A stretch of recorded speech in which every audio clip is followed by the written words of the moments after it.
Hello, everyone. Grant Cohn here, Cohn Phone Time. I did not do this yesterday. If you were upset or alarmed, it wasn't my decision. Amin, the dream, is very concerned about my work output and thinks I work too hard, and he's right. He told me to take the day off. I took yesterday off. And here's why I don't take days off. What I've noticed is that my days off are much more stressful than my work days. I don't know what it is.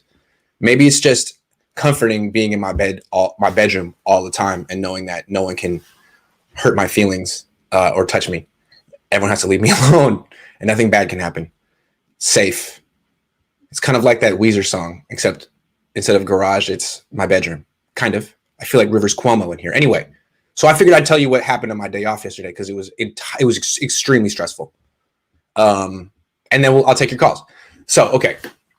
Day off. What happened yesterday? First of all, in-laws are in town. They're staying here in our apartment. So start off by taking them. We want to do something fun. Let's go shopping. All right. So, on me, where you want to go, I'll take you wherever you want to go. You want to go to Walnut Creek? You trying to go get some little Bloomingdale's? You want to go to San Francisco, Union Square? Nah, man, let's go to Banana Republic Outlet and Ross and Marshall's. Sweet. Okay, let's do it. So, easy to please, easy date. Let's do it. Let's go to Ross and Marshall's. So I go to Ross and Marshall's and I take him in the Stinger. I'm so proud of the Stinger. I'm driving the Stinger. I'm like telling my father-in-law, Subaru, man, I mean, just got this baby out of the shop. It's been in the shop all week. This lady hit it in the parking lot, tried to run away. I tracked her down. I'm so proud of my story. And I was like, yeah, she's messed up because she hit two panels. Like she scratched two panels. It was basically a grand a panel. So that ended up costing her about 18 hundo. And so I told him, we got to Marshall's, got out, and I was like, okay, so check it out. They did a really good job. And he's like, yeah, there's a dent right there. I'm like, what do you mean? It's like, yeah, right there's a dent. So already I'm in a terrible mood. All right, now this kid's ruined this Saturday. So he's absolutely right. There's a dent. Now, fortunately, the guys at the Chilton Auto Body Shop said, hey, go home, take a look at it. If we missed anything up, bring it back. We'll fix it. Of course, I didn't look. I figured they did a good job. My father-in-law's like, yeah, dent right there. Day ruined. So I'm trying to woosah myself. Like, you got to be kidding me, man. I'm taking this thing. And it's Saturday. The shop isn't going to be open until Tuesday. So I'm like, man, I'm never going to have this car. I'm so upset. But I'm like, you know what? It's just a tiny little dent. They're going to fix it. They're going to fix it. It's all good. I'm still having a great day. I'm still here at Marshall's. I love Marshall's. Then we're going to Ross. Going to have a great day. So then we try to like, what are we going to do next? We take him to the Rose Garden in the Berkeley Hills. That place is gorgeous, right? Man, this is going to be great. So driving the Stinger up University, make a turn on Cedar. It's gorgeous up there. I'm thinking, you know what? There's a tiny little ding on my car. No one sees it. No one notices. It'll be there for 3 days. No one's going to notice. And then I'll get it fixed for free. And then I stop at a stop sign, like maybe around the corner from the Rose Garden. Stop at a stop sign. I hear the loudest noise right on my car. I'm like, what the hell was that? Did someone throw a rock at my car? No.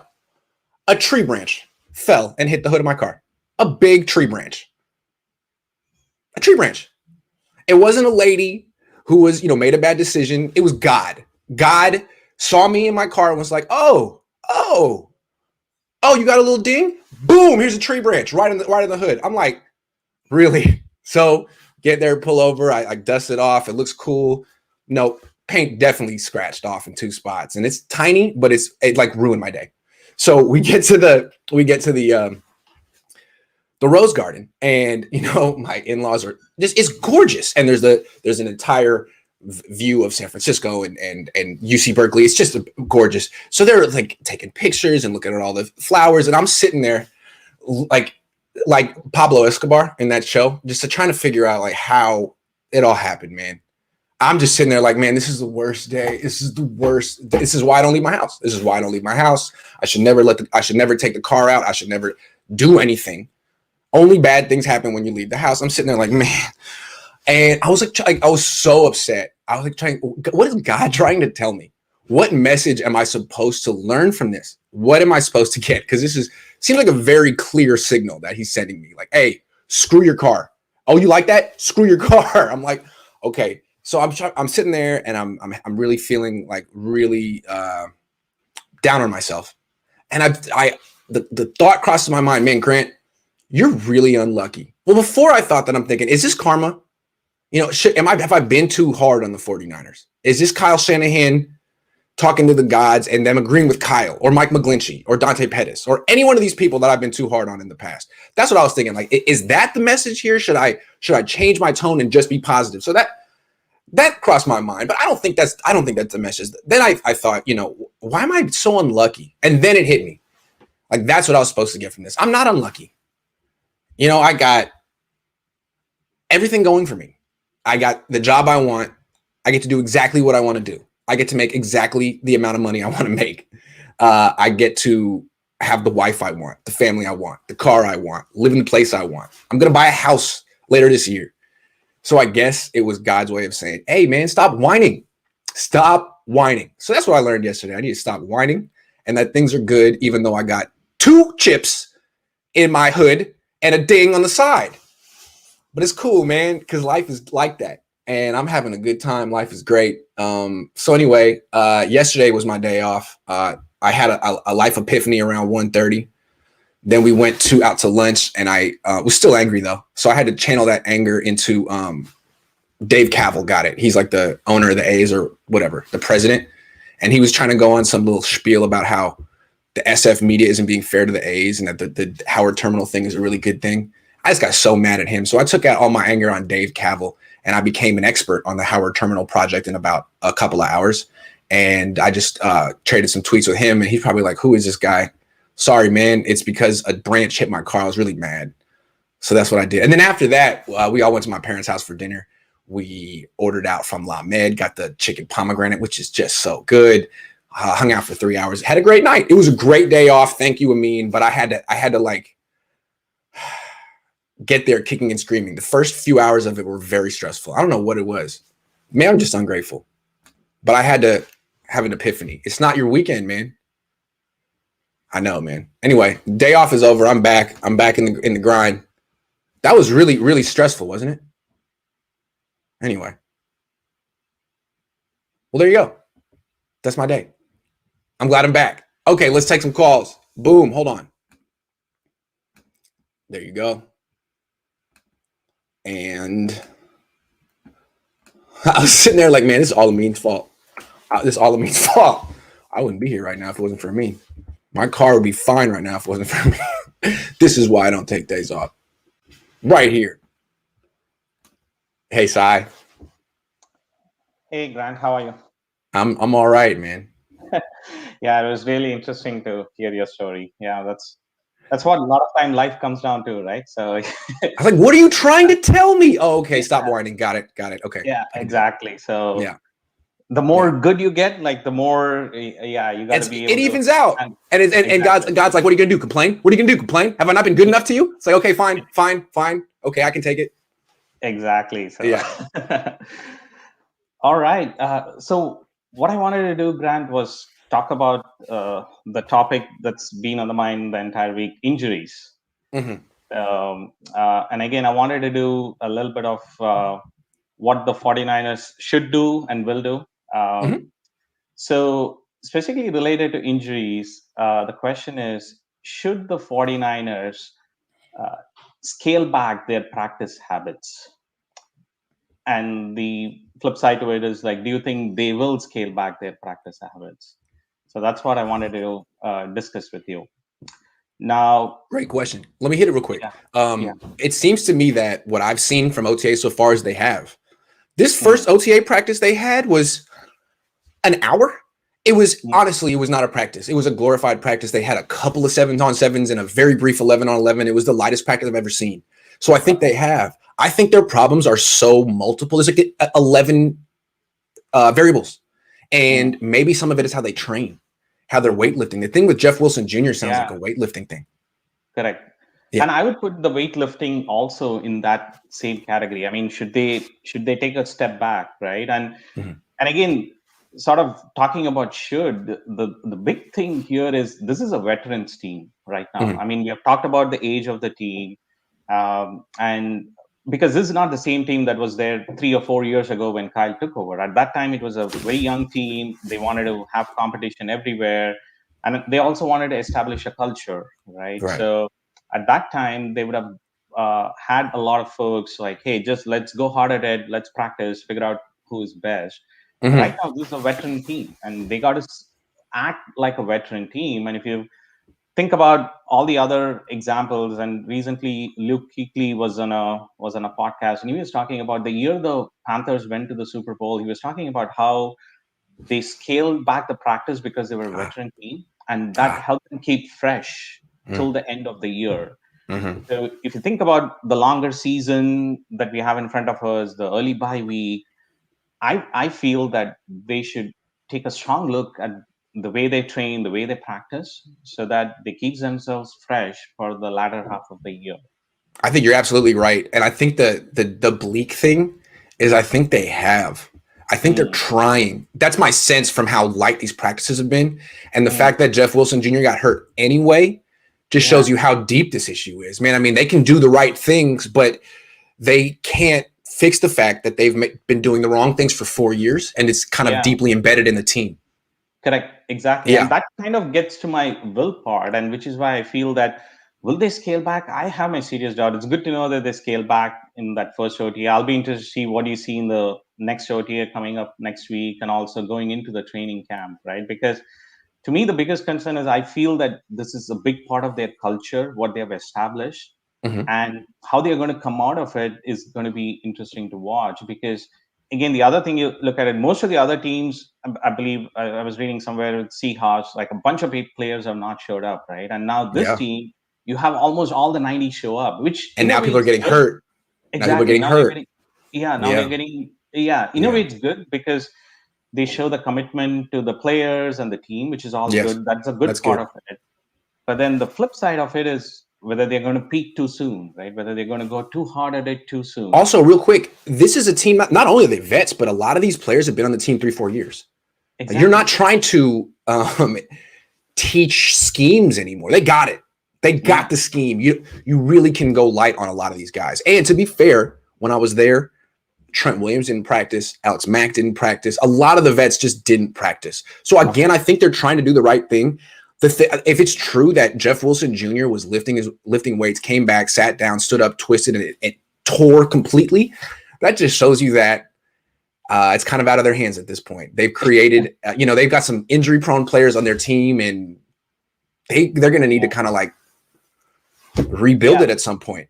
Exactly. I mean, which is good. I mean, it looks like they're talking about it. They drafted players with less injury history, which is good. But again, the practice, I think they need to find a way to scale back their practice, because I just feel it's the culture. And again, I know Salah's not there. This all gas, no breaks. I just feel that you cannot keep yourself at the same pace all the time. You got to be able to know when to ratchet up, when to go down. And hopefully they'll figure it out. And even last year, I felt that maybe right after a Super Bowl loss and the no off season, they came back and tried to go too fast too soon. You got to scale it up slowly. You got to figure a way to do that. Sorry, I got to take some more calls, but great call as always. Thank you so much for calling in. It's always a pleasure to see you. Yeah, same here. Thanks. All right, take care, Si. Chris Royal says, "Yo, Grant, I watched one of your videos a couple of days ago, and man, your Christopher Walken impersonation is money." Thanks. I don't know if you guys, 15 years ago when I was in high school, that movie The Aristocrats came out, and someone did Christopher Walken was in it. He did a great Aristocrats joke, and I was always, me and my friends always tried to do the one that he did. So I've been working on a bad Christopher Walken impression for a long time. Thank you. Okay, so here's the thing. Chardal is waiting, but I'm not going to let him go second, because whoever has to follow Chardal is tough. So I'm going to make Chardal wait. Chardal, wait 5 minutes. I'm gonna get not your average sports kids first. I don't want to put the kid after Chardal. That's a tough one. I almost got to shut down the show for like 5 minutes after that. But Chardal's coming up. I just want to let everyone know, Chardal, he's coming up. Chardal, get ready. 5 questions for you. I got 5 questions for you as well. So it's coming up. But right now, we got not your average sports kid. What's up, baby? Making me nervous, man. Making me make Chardal. Nah, man. I wouldn't do that to you. I wouldn't do that to you, man. Makes me scared, man. Yesterday, that just proves you shouldn't take days off. I'm kidding. Honestly, like 2 or 3, I'm like, here you go, man. Oh, yep. This is what happens. This is why I don't leave my bedroom. Just give the bill to a meme. Yeah. So I have these. I got questions for you today, and these were meant for Tuesday. But so the first one is, what were Trey Lance's tendencies in OTAs? Like, Oh, I what like your was question. first option? His tendency is to check the ball down right now, but that's okay. He's in 7-on-7s. He's learning the offense. He's not really trying to throw with anticipation or force passes too much. You see him a lot look and be like, not open. You see him go through his progressions. It's a little bit like Justin Fields. You know how Justin Fields was very deliberate with it at Ohio State, 1, 2. But the difference is Lance is doing that right now because he doesn't know the offense. And then when Fields would get done with that, he would just start running around like a chicken with his head cut off. Lance is very deliberate. He checks down, he throws. I've seen him throw away multiple times, which I never see from Jimmy Garoppolo. I never see from Justin Fields. So he has like a very mature instinct about him as a quarterback. He just needs to improve his accuracy and trust his arm, because unless that happens, he's always going to be he's gonna have problems. But he's 21. I think he will. I really do think he will. He's really young. Like that's super young. He's super young. He's been exposed to this offense for a month now. Exactly. He's supposed to look like this. Yes. Yeah. Jimmy should be destroying him. He's been exactly. And it's 7-on-7s, man. Exactly. It's not 11-on-11s. Nope. Scrimmages games. Yeah. So my next one is, how much, or if they did they change the offense when Trey Lance came in? So was the play calling different when Trey Lance came in? Like the types of plays? Now, here's the thing. Not in 7-on-7s, from what I could tell. In 7-on-7s, a lot of the same stuff. In 11-on-11s, yes. I'm not allowed to say. I'm not allowed. I got a call. I'm not going to say. I'm not allowed to call. I'm not allowed to say. I don't want to be too specific. It wouldn't. The Niners wouldn't appreciate it, and I don't want to mess up their scheme. But just use your imagination. That's all I'm going to say. Just use your imagination. You know what the difference is. There's a clear difference. I can't talk about it. But in 11-on-11s, that's where you see it, because that's where play action comes from. In a pure passing drill, there's no play action, no RPO, no pocket movement, no nothing. It's just like 3rd and 7 all the time. You know what I'm saying? Mm-hmm. So in 11-on-11s, yes, you'll see a bunch. I wish I could tell you more. All right. So my next one is so Jimmy, honestly, he looked happy and so mad. It was hilarious. I was loving it during the press conference. Yeah. He looked so happy, like, coming in, because he's like, Trey Lance, you're going to come in here, like, think you're going to take my job? No. And he gets all these questions that are like yours, the one you took off mine, and he's like, started to get down. He's like, everybody talking about Trey Lance. He's like starting to get mad. Like, it was so funny. You know, he had to answer a question about his knee brace because of you. You know that, right? Yeah. He wouldn't have had to answer that question. But little old you on the other side of the country was like, you know what, Grant, watch for that knee brace. And I did. And I asked him about it. And he was like, oh, God. Hey, he's like, oh, you directed the coverage of Jimmy Garoppolo that day. How's it feel?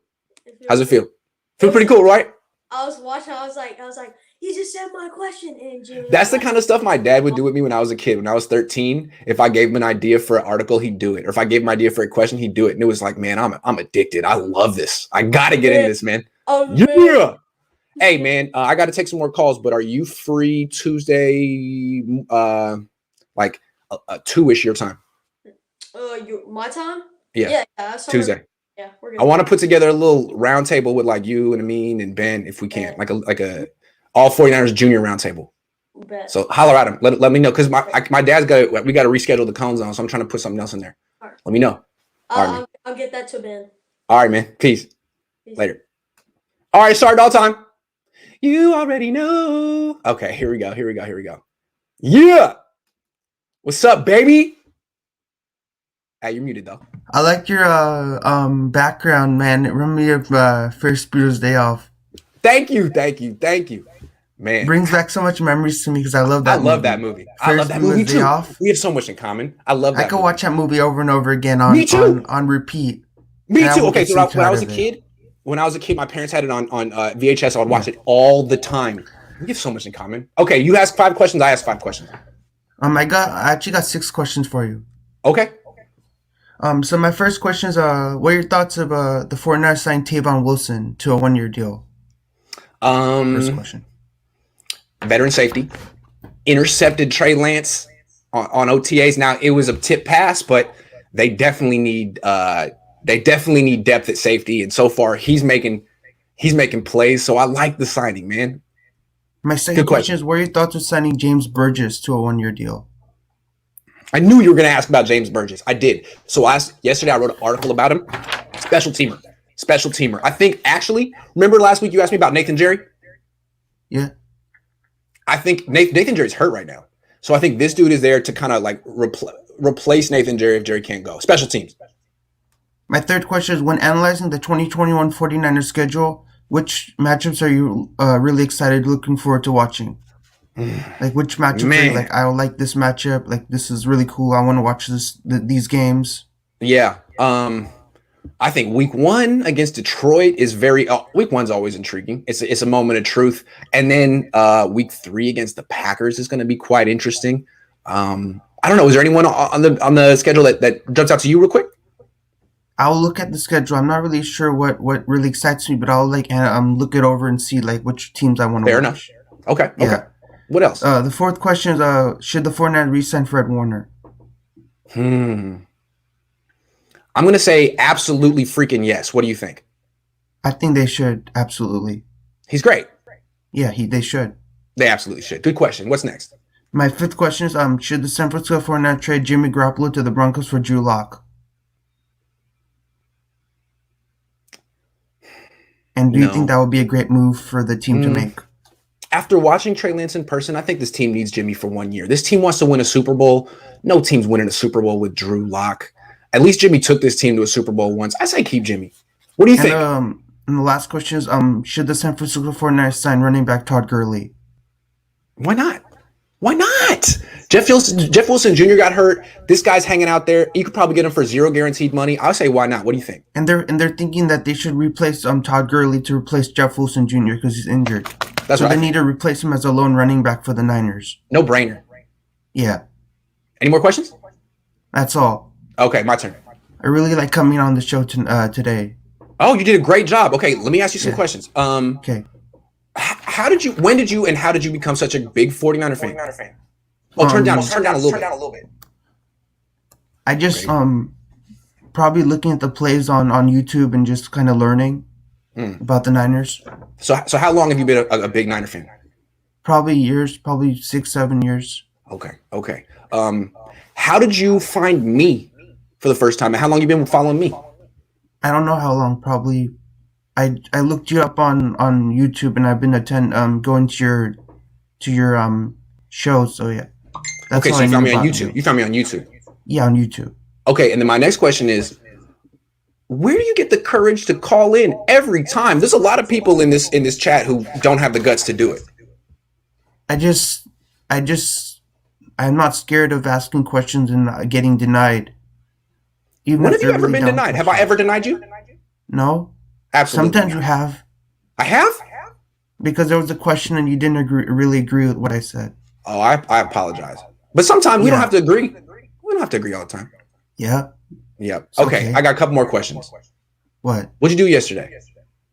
I worked at Great America yesterday. Oh, nice. You had a full day? That's cool. Yeah, from 11 to 7:30. So 8 hour and 50-minute shift.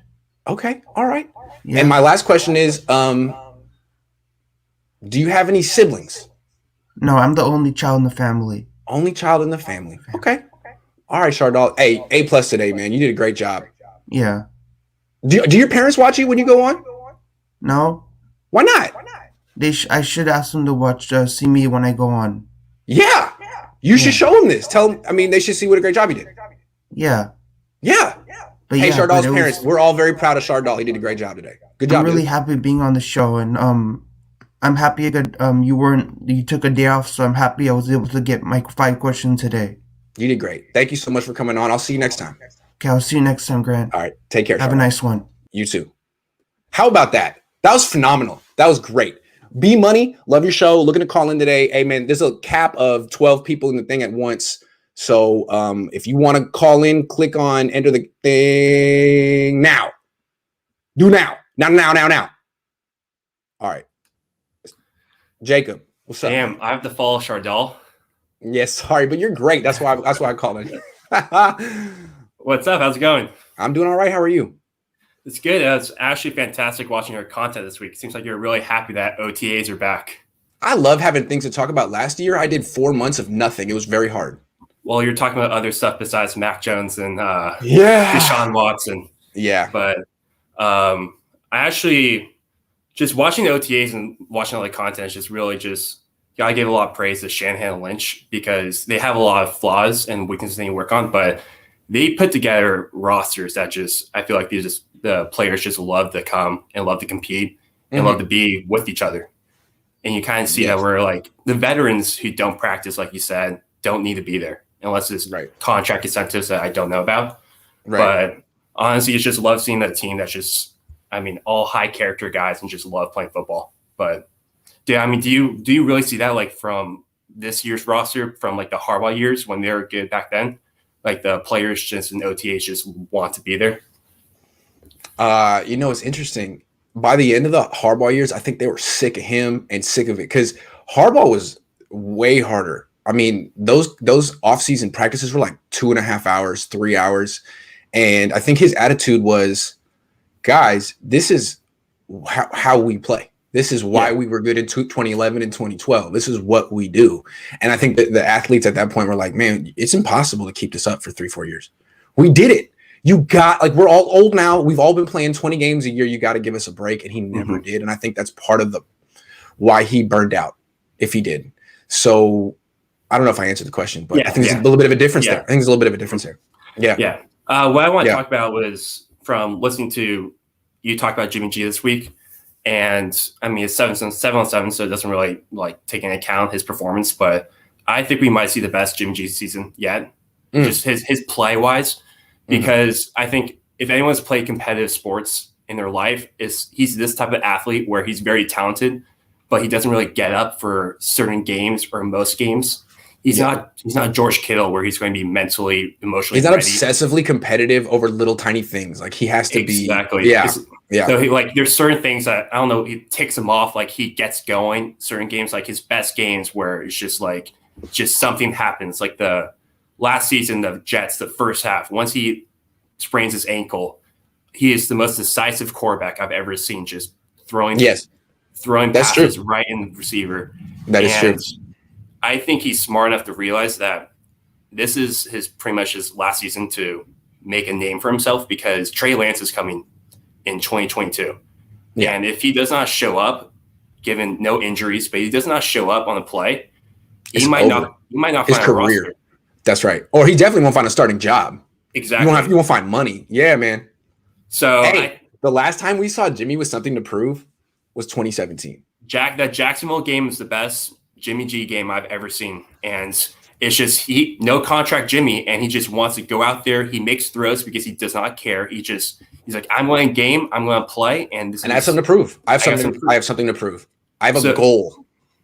I want to make this money. Yes. Exactly. Yes. So I mean, if he's smart enough, he's realized, okay, like this is my starting job right now. There's no way I don't think you can give Trey the starting job week 1. I'm going to go out, I'm going to ball out from week 1 to week 18. Make the playoffs, and I'm going to part ways with the Niners in 2022 or 2023 or whatever, and I'm going to find a new starting job. And I don't know if you can relate, but it's totally two different things. I'm going to prove people right, and I'm going to prove people wrong. The proving people right thing there's a lot of pressure in that. I'm supposed to be a franchise quarterback. I'm supposed to be. They said Tom Brady, go to Tampa. We want Jimmy Garoppolo. Oh God, that's a lot of pressure, man. But now it's like, now I just have to prove that I'm better than Trey Lance. Now I just have to prove that I'm not a bum. I got that. This is great. I can do this. The best players of all time are never the prove something right. They're always have the mindset. I hate losing more than I like winning. And even Brady and Rodgers have been able to like do mental gymnastics to always keep themselves in that space of proving people wrong. It's like, you two are the greatest of your generation. And they're like, no, man, I was a 6th-round pick. No, man, I dropped in the draft. People the Packers don't believe in me, man. Like, no, dude, everyone says you're great. But yes, they trick themselves that way. It's the Tom Brady posting the fat picture of himself on draft day every single year. It'd be like, remember me? Like, I'm the 5th-round, 4th-round draft pick. Now I'm the greatest quarterback of all time. And Jimmy was always like, oh, golly gee, life's so good. People give me all this money. I just want to make do. And nah, man, now they're taking away your career. What are you going to do about it? It's a better place to be. no offense for Jimmy, but he's always been the handsome kid on the playground. So it's not like he got like something. He just smiles and the room melts his whole life. And now like he can't smile his way out of this one, man. You really got to play. And he can. I'm with you, man. I think he's going to have his best year. And one if he stays healthy. Yeah. Can I ask a favor for you? Sure. If we're going to get press conferences for the Niners where all these reporters are asking the same goddamn question about Trey Lance, and if you're going to ask something different, yes. Yeah. Can you like go in the comment section of like the Niners YouTube page and just timestamp where you ask the question so I can just skip?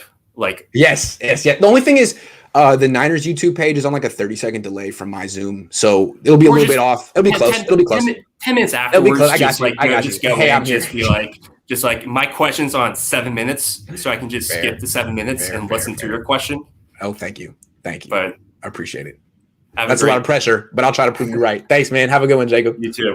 All right. So we got a rebranded Tommy Huxley over here. He's no longer a chef. Now he's timing. What's up, man? I didn't mean to time you. Only reason I said that's because I like you and I knew we could talk. Anyway, I appreciate you, man. Thank you for being a leader in the comment section. I know you could do it. I need you out there. I know. I gotta stop getting sucked into the. It's hard. Trolls. It's hard. It takes zen. Anyway, what's up, man? I can't. I thought you were gonna take the whole weekend off. You deserve it, man. Nah, man, that would give me a panic attack. I can't do it. I'm feeling better now. I'll be done working by 1:30 today, though. I promise. Oh, it's a half day. You know, I gotta make a stand. Gotta make a stand. Who does he love? He loves a car. I love that movie. Who does he love? He loves a car. Everyone younger than 30 has no idea what we're talking about right now. Some kids thought that was actually a tutorial on how to skip school.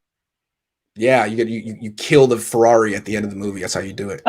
You lick your palms. Seems a little childish, but then again, so is high school. Sorry, Tommy. What? I memorized that whole movie.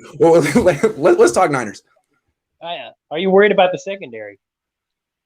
I'm not worried about anything. It's not my team. I'm not a fan, but yeah, it's a concern, man.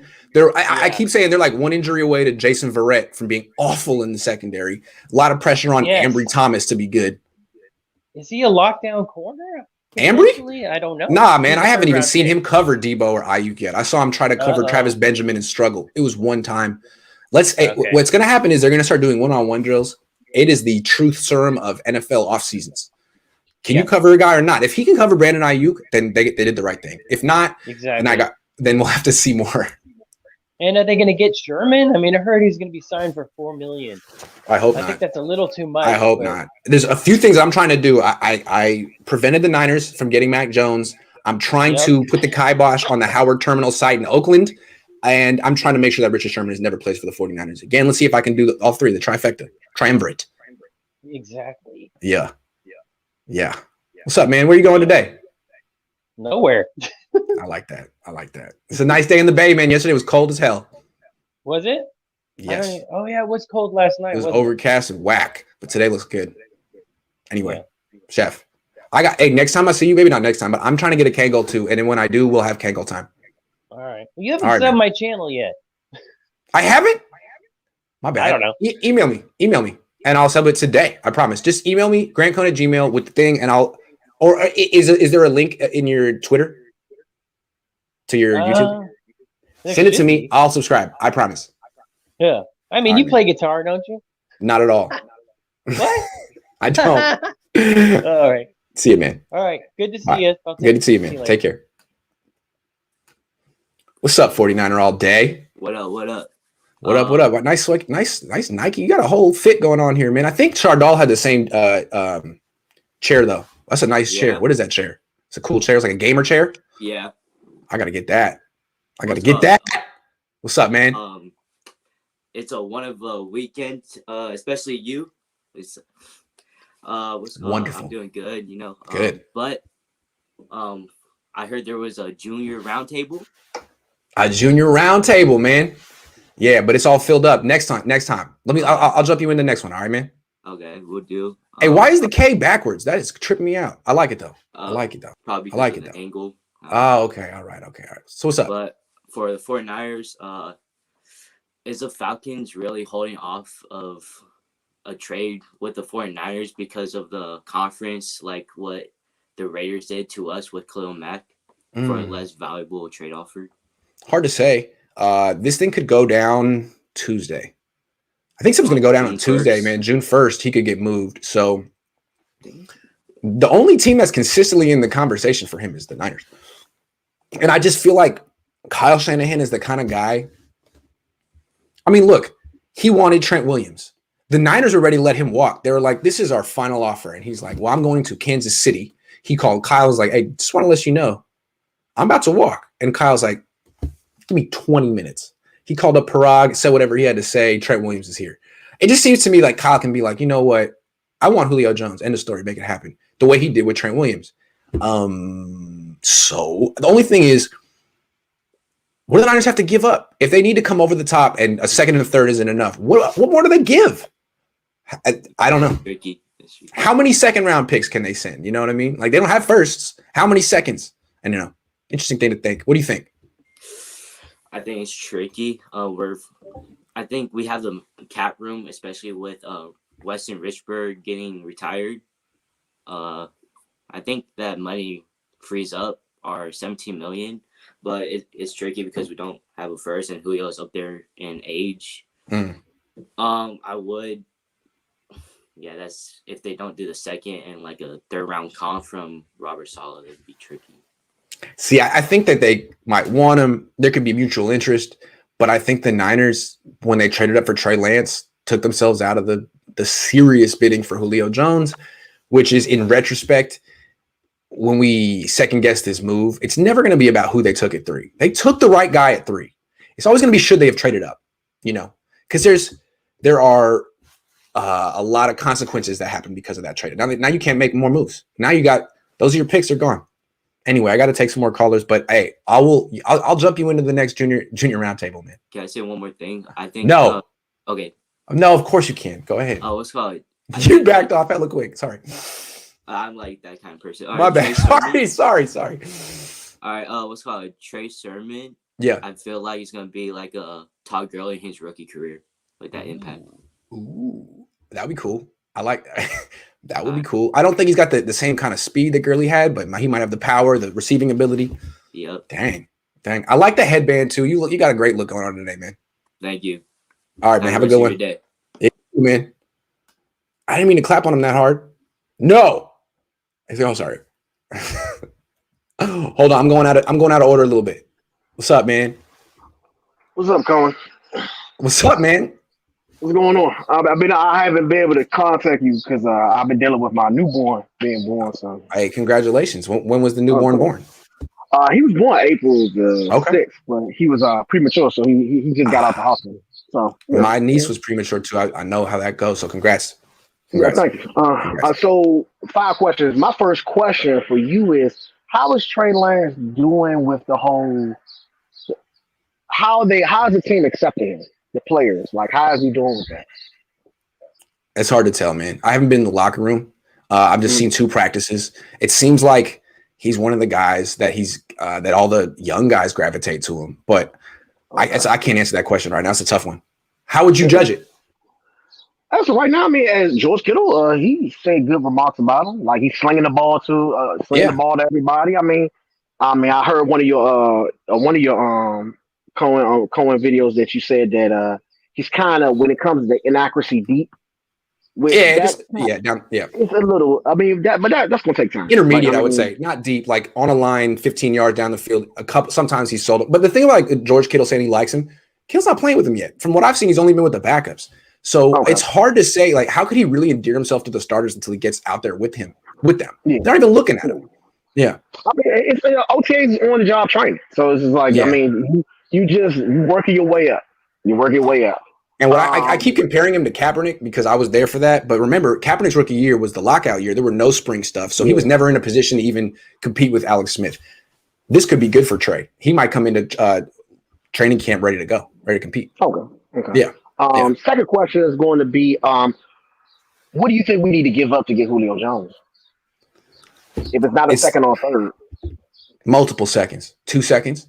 2 seconds plus. 2 seconds. A lot. A first would get it done, but they don't have one. I've never seen a team give up a first-round pick for a 32-year-old receiver or over 30-year-old receiver. I mean, I get Julio Jones is a great receiver. Yeah. He can He can change. He's in the the Calvin dynamic of it. Johnson, Jerry Yeah. Rice, Randy Moss type. Yeah. But the thing is, what are you willing to give up? What are you willing to sacrifice? What player are you willing to sacrifice to get Julio Jones? And that's just letting everybody know that you're in win now mode. But what if you they don't get want a him. player? What if they want picks? Usually teams want picks. Yeah, but I know they're gonna want something. If they lose Julio, all they have is Calvin Ridley and Kyle Pitts. Yeah. Well, you could trade him Debo then. He's worth it too. Yeah. That's the easiest one to send away because he's worth it too. He plays the same position. It's tough to lose him, but you get Julio Jones. Yeah. So Debo is the easy one. I mean, that's the first one that comes to my head. Trading Nick Bosa is a little bit rougher, unless you think he's just injury prone the way I do. Then I can do it. But yeah, we've been talking about that. Yeah, we've been talking about that. Yeah. Third question would be, how's Juan Jennings looking? Who? Juan Jennings. Ooh, he looks good. He looks different. He's like every year I feel like there's a second year guy who comes back looking completely different in a good way. And that's him. Right now he looks like he was a draft pick last year. Last year he looked like an undrafted free agent. He had no muscle definition. He didn't look athletic at all. Now he looks strong. He's winning. He's playing with the starters. He beat K'Wan Williams in 7-on-7s. He looks totally different. He looks like he could be, because to me, they drafted him to replace Kendrick Bourne. And the whole idea was for him to be ready this year, not last year. So it seems like he's on track. Yeah. Okay. What about our rookie running backs? Trey Sherman, Elijah. How they look? They both look good so far. Again, there's no tackling. It's hard to judge their running because you can't see how many yards after contact, but I can tell that Elijah Mitchell is very, very, very fast. And Trey Lance likes to throw to him. That's his guy. Elijah Mitchell. Because Trey Lance is checking down a lot right now. He doesn't want to make bad decisions. That's his temperament, and he doesn't know the offense that well, so he's erring on the side of caution. Elijah Mitchell getting a lot of work. Okay. How's Garoppolo handling the whole him being the bridge for Trey Lance? How's he handling that? Even in the press conference. It looks like he doesn't consider himself a bridge. He looks like he thinks it's his team, that Lance has a ways to go and that he's going to outplay him at least this year. He's got that kind of confidence. He's not like Alex Smith, like, hey, I totally get it and I'll be out of here. Like, no, I'm going to win and it's going to be my team. And, sorry for Trey. It kind of seems like his attitude, which is probably the right attitude. He's 29. He's 29. I mean, come on. I was 29. I wouldn't just give up. I want him to do well. I want him to do well. And that's what I was trying to tell people when we did the Cohn phone 2 weeks ago. Everybody's like, oh my God, they're so hard on Jimmy. We're not hard on Jimmy. Yeah. We have an expectation for 49er quarterbacks. Yeah. And in the position you're in with all the weapons, we want you to do good. Yeah. Because if you're not going to be the man for 10 years down the line, hey, let's get a good draft pick for you. Because honestly, there's not much more they can give him, man. They got 4 offensive linemen this year. The weapons are good. The scheme is good. Jimmy, if it's not enough, then it's you. They got to get more from the quarterback position. Mm-hmm. Yeah. And I think, and that's why when I made that comment, I said, well, I would like Trey Lance to win the starting job. Hey, it is what it is. And Ferris Bueller's Days Off is a great movie. It is a great movie. I've watched that movie thousands of times. Me too. Absolutely. From the way they sneak into that ritzy bougie restaurant. Yes. So much fun. Hey man, I gotta take some more calls, but thanks for calling. I'm glad I got you today. All right. All right, take care. Oh, we got a first of all, hold on. Brett Lackey, $24.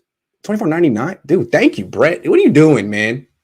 Give me money. I should be giving you money. Hold on. Josh Mangold. It's Josh Mangold time. Josh Mangold has been in the comments for a long time. Mean has been pumping him up to get him in here. He is the moderator on my Twitch channel, which you guys should all subscribe to right now. twitch.tv/RealGrantCohn. The one, the only, Josh Mangold. Good to meet you. How's it going, Grant? Good. How are you, man? I'm loving life.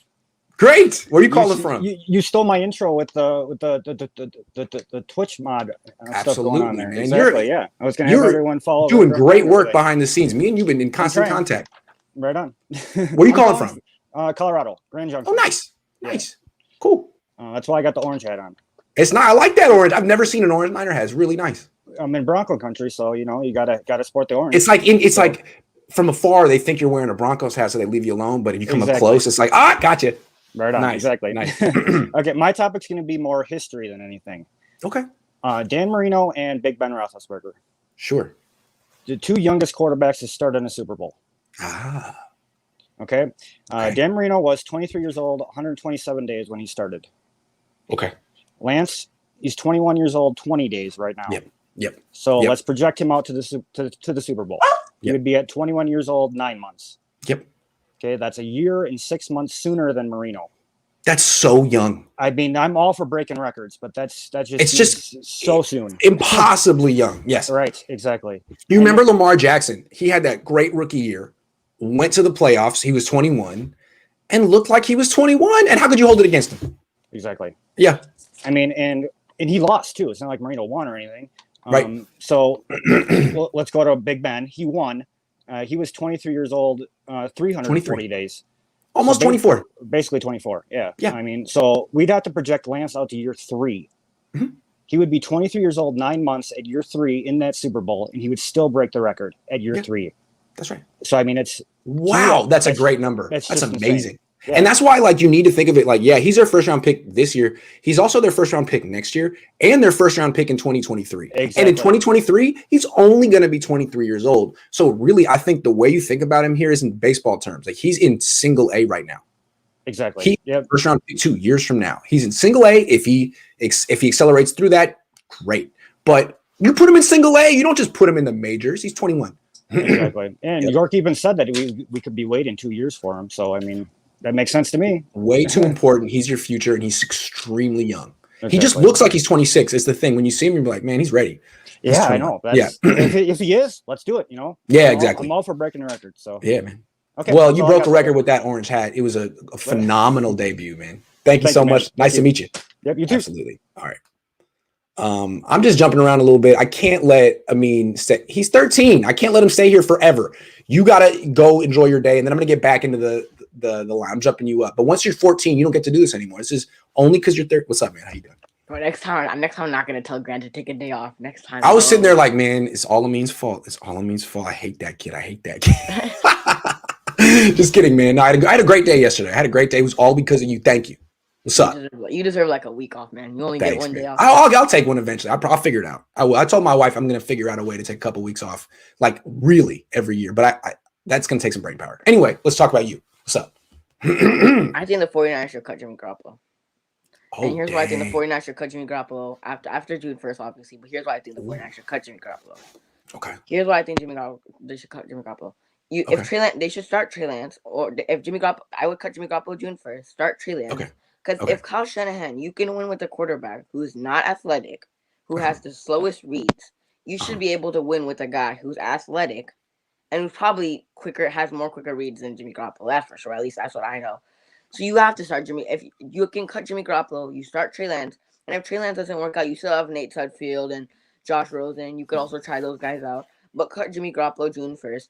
And if you keep Jimmy Garoppolo and he plays, yeah, you might win some games in here and there, but you guys are not going to, even if you guys make the NFC Championship, the man has no trade value for one reason. The man has no trade value for one reason, because his offensive coordinator is Kyle Shanahan. He has a run game, and he has a defense. If you put him any other situation, he's not going to be as successful because he doesn't have Kyle Shanahan. He doesn't have a run game, and he doesn't have a defense. You think he would have won the NFC Championship game last year if it wasn't for that run game and that defense? No. So, cut Jimmy Garoppolo June 1st. Kyle Shanahan should be able to win with Trey Lance. It's a rookie-friendly schedule for Trey Lance. He plays Detroit and Eagles. And if he doesn't play good those first 2 games, play Josh Rosen or Nate Sudfeld or someone else. But cut Jimmy Garoppolo. Jimmy Garoppolo has no trade value, even if he makes it an NFC Championship game. Because if I was another team, if I was a GM for another team, I would say that this man has a run game and a defense. Right. We don't have as good as a run game and a defense as those teams. And the teams that have a good run game and defense already have a quarterback. They don't want no. And we don't have Kyle Shanahan. Yeah, and they have Kyle Shanahan. They don't want no Jimmy Garoppolo scrub. Right. So what you're saying is the Niners are under this fantasy that, like, hey, man, we'll play him, we'll pump up his value, we'll prop him up. But the rest of the league understands what's going on with Jimmy Garoppolo and how the Niners prop him up. That's not a secret anymore. I see what you're saying. Here's the thing. June 1st is in 2 days. I might cut him June 10th. I'd like to see Trey Lance go through the entire spring training. I want to see rookie mini camp first. If I feel like Trey Lance is improving and closing the gap, great. Let it rip, man. What are you waiting for? But if not, my only follow up for you is, if this team is in win now mode like they think they are, and Trey Lance isn't ready, do you get rid of Jimmy and just turn the team over to Rosen or Sudfeld or bring in someone else? Or just that's the only thing, because they really think they're in win now mode, even though they might not be. I would still bring in someone else or bring a backup. Like Jimmy Garoppolo, I get that Jimmy Garoppolo wins you games, but also he's coming off an ankle sprain and he also has an ACL injury. Like Jimmy Garoppolo, get rid of Jimmy Garoppolo and give Trey Lance a chance, right? If Kyle Shanahan, you can win with a guy like Jimmy Garoppolo. You should be able to win with a guy like Trey Lance, who's more athletic than Jimmy Garoppolo and who has quicker reads than Jimmy Garoppolo. You should just be able to win with that. And protects the ball better than Jimmy Garoppolo. He protects the ball better than Jimmy Garoppolo. Like last year when we played the Rams on Sunday Night Football, Jimmy Garoppolo played horrible the week before against the Dolphins when he came off the ankle injury. Kyle Shanahan made him a game plan where he just tossed jet sweeps to Debo, and they won that game. How bad Jimmy Garoppolo did a week before he threw like 2 interceptions and Jimmy Garoppolo got benched, and a week later they beat the Rams who were leading the division at the time. If you can win with Jimmy Garoppolo, you should be able to win with Trey Lance. Cut Jimmy Garoppolo. Agreed. You should be able to win with Trey Lance. If you can't win with Trey Lance, I don't know how you win with Jimmy Garoppolo. Because Jimmy Garoppolo, I understand that Jimmy Garoppolo has played it before, but Jimmy Garoppolo also came from a D2 school. He didn't come from a D1 school. He also came from a D2 school. That's true. That's true. I mean, great call. Great points. Are you free Tuesday at 11? Tuesday at 11, I'm free. Sweet. Let's do it. All 49ers Junior Roundtable. You are in. Not your average sports kid is in. We just got to talk to Ben. Let's get Ben. I wouldn't miss that for the world. Yeah. All right, sweet, man. Did you get a bunch of followers yesterday? Because I got like 259 now. 259. That's pretty good, dude. That's 259 more than I had when I was 13. So shout out. Now YouTube didn't exist when I was 13, but anyway, shout out to Amin. If you're watching, follow that dude on YouTube because I don't think some of you are. Anyway, good to see you, man. See ya. Later. Yo, what's up? I'm good. How are you? I'm great, man. Good to see you. So, this is my first question will be kind of an NFL related question. Sure. What do you think about the Chung offensive line coach controversy that NFL team said he's not our type of minority? That was out last week. Yeah, I didn't read the article, but I saw that. I was like, are you kidding me? Can you tell me what happened there? I think he was free. He didn't have a coaching job at the time, so he was looking for one. And they did not mention the team, which is fair, because you never know if it was just a rogue person. He's an offensive line coach? Yes, he was on the 2017 Eagles. And he's Asian? Yes. Because here's another thing. People don't know this about offensive line coaches. They're almost all white. There might be 2 black offensive line coaches in the NFL. One of them is George Warhop, who's been on the Niners. He's very, very good. He's currently with the Jaguars. There might be one more. Might be. I don't know who it is. So I don't know what it is with position coaches, but there's also kind of like a racial thing. Like, well, offensive linemen are normally white, so we're going to keep white coach there. But then in the secondary, it's a lot of black guys. So we're going to do black secondary. It's like, what? It's very weird, man. Yeah, I'm not surprised when you said, oh, he's Asian coach. Is he an offensive line coach? And they said he's the wrong. It's a very weird culture, man. It's wrong. It's wrong. Yeah. It's wrong. I'm sorry that happened to him, man. Just kind of raised my antennas. Oh. And then. That's the NFL though, man. Yeah. And then this is a very hot take, very hot take, but since we already talked about 2017 that John and Kyle skipped over Lance and Mahomes. Watson and Mahomes. But then during those drafts, here's who I would have taken because I like building up the offensive and defensive lines. You can't control that portion of the game. You have no chance. In 18, I would have taken Quentin Nelson or Darren Payne because I thought Quentin Nelson was an all-world guard. Quentin Nelson was 19. He was Quentin 19. That was 19 with Bosa, same year. Bosa went 2, Nelson went – no, sorry. I'm Quentin Williams. Sorry about that. Hey, I was wrong. You were right. Let me just rewind. You're right. Quentin Nelson, 2018. Great pick. I thought he was an all-world left guard at Notre Dame, and if there was a way to have gotten him, that would have been great. Yep. And then Darren Payne is doing great on Washington to me. And then 2019, we talked about, I would have taken Devin White just because of the production and not getting hurt. Yeah. In 2020, I would have stayed and not gotten Kinlaw. I would have gotten Tristan Wirfs myself because I watch a lot of Iowa football games, and he didn't make many mistakes that year. And then now the problem is they felt he's not a left tackle, right? He has to stay on the right side. Great. Even better for the 49ers. Even better. That's what they need. Yeah. And then 2020, I have in this past draft, 2 scenarios. Number 3, we already know about Sewell. I would have taken him at number 3 because you have to. They weren't number 3 overall bad. They moved up. So you have to take a top 3 talent. And I thought that with Lance's scouting report coming true, I thought that was a little bit of a reach. Not to say I don't want Trey to succeed, but I would have taken Sewell. And if I would have stayed at 13, I would have gotten Slater. And that fills another offensive line hole because Laken Tomlinson, bless him, I appreciate what he's done.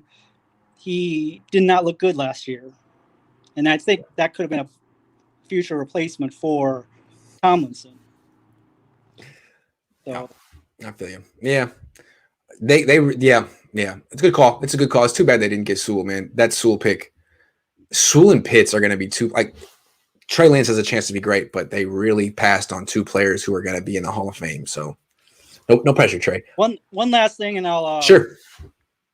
So hopefully when you come to Chicago, I'm not going to unintentionally fatten you up with all those food ideas. I want to be fattened up. I would like to eat some good stuff in Chicago.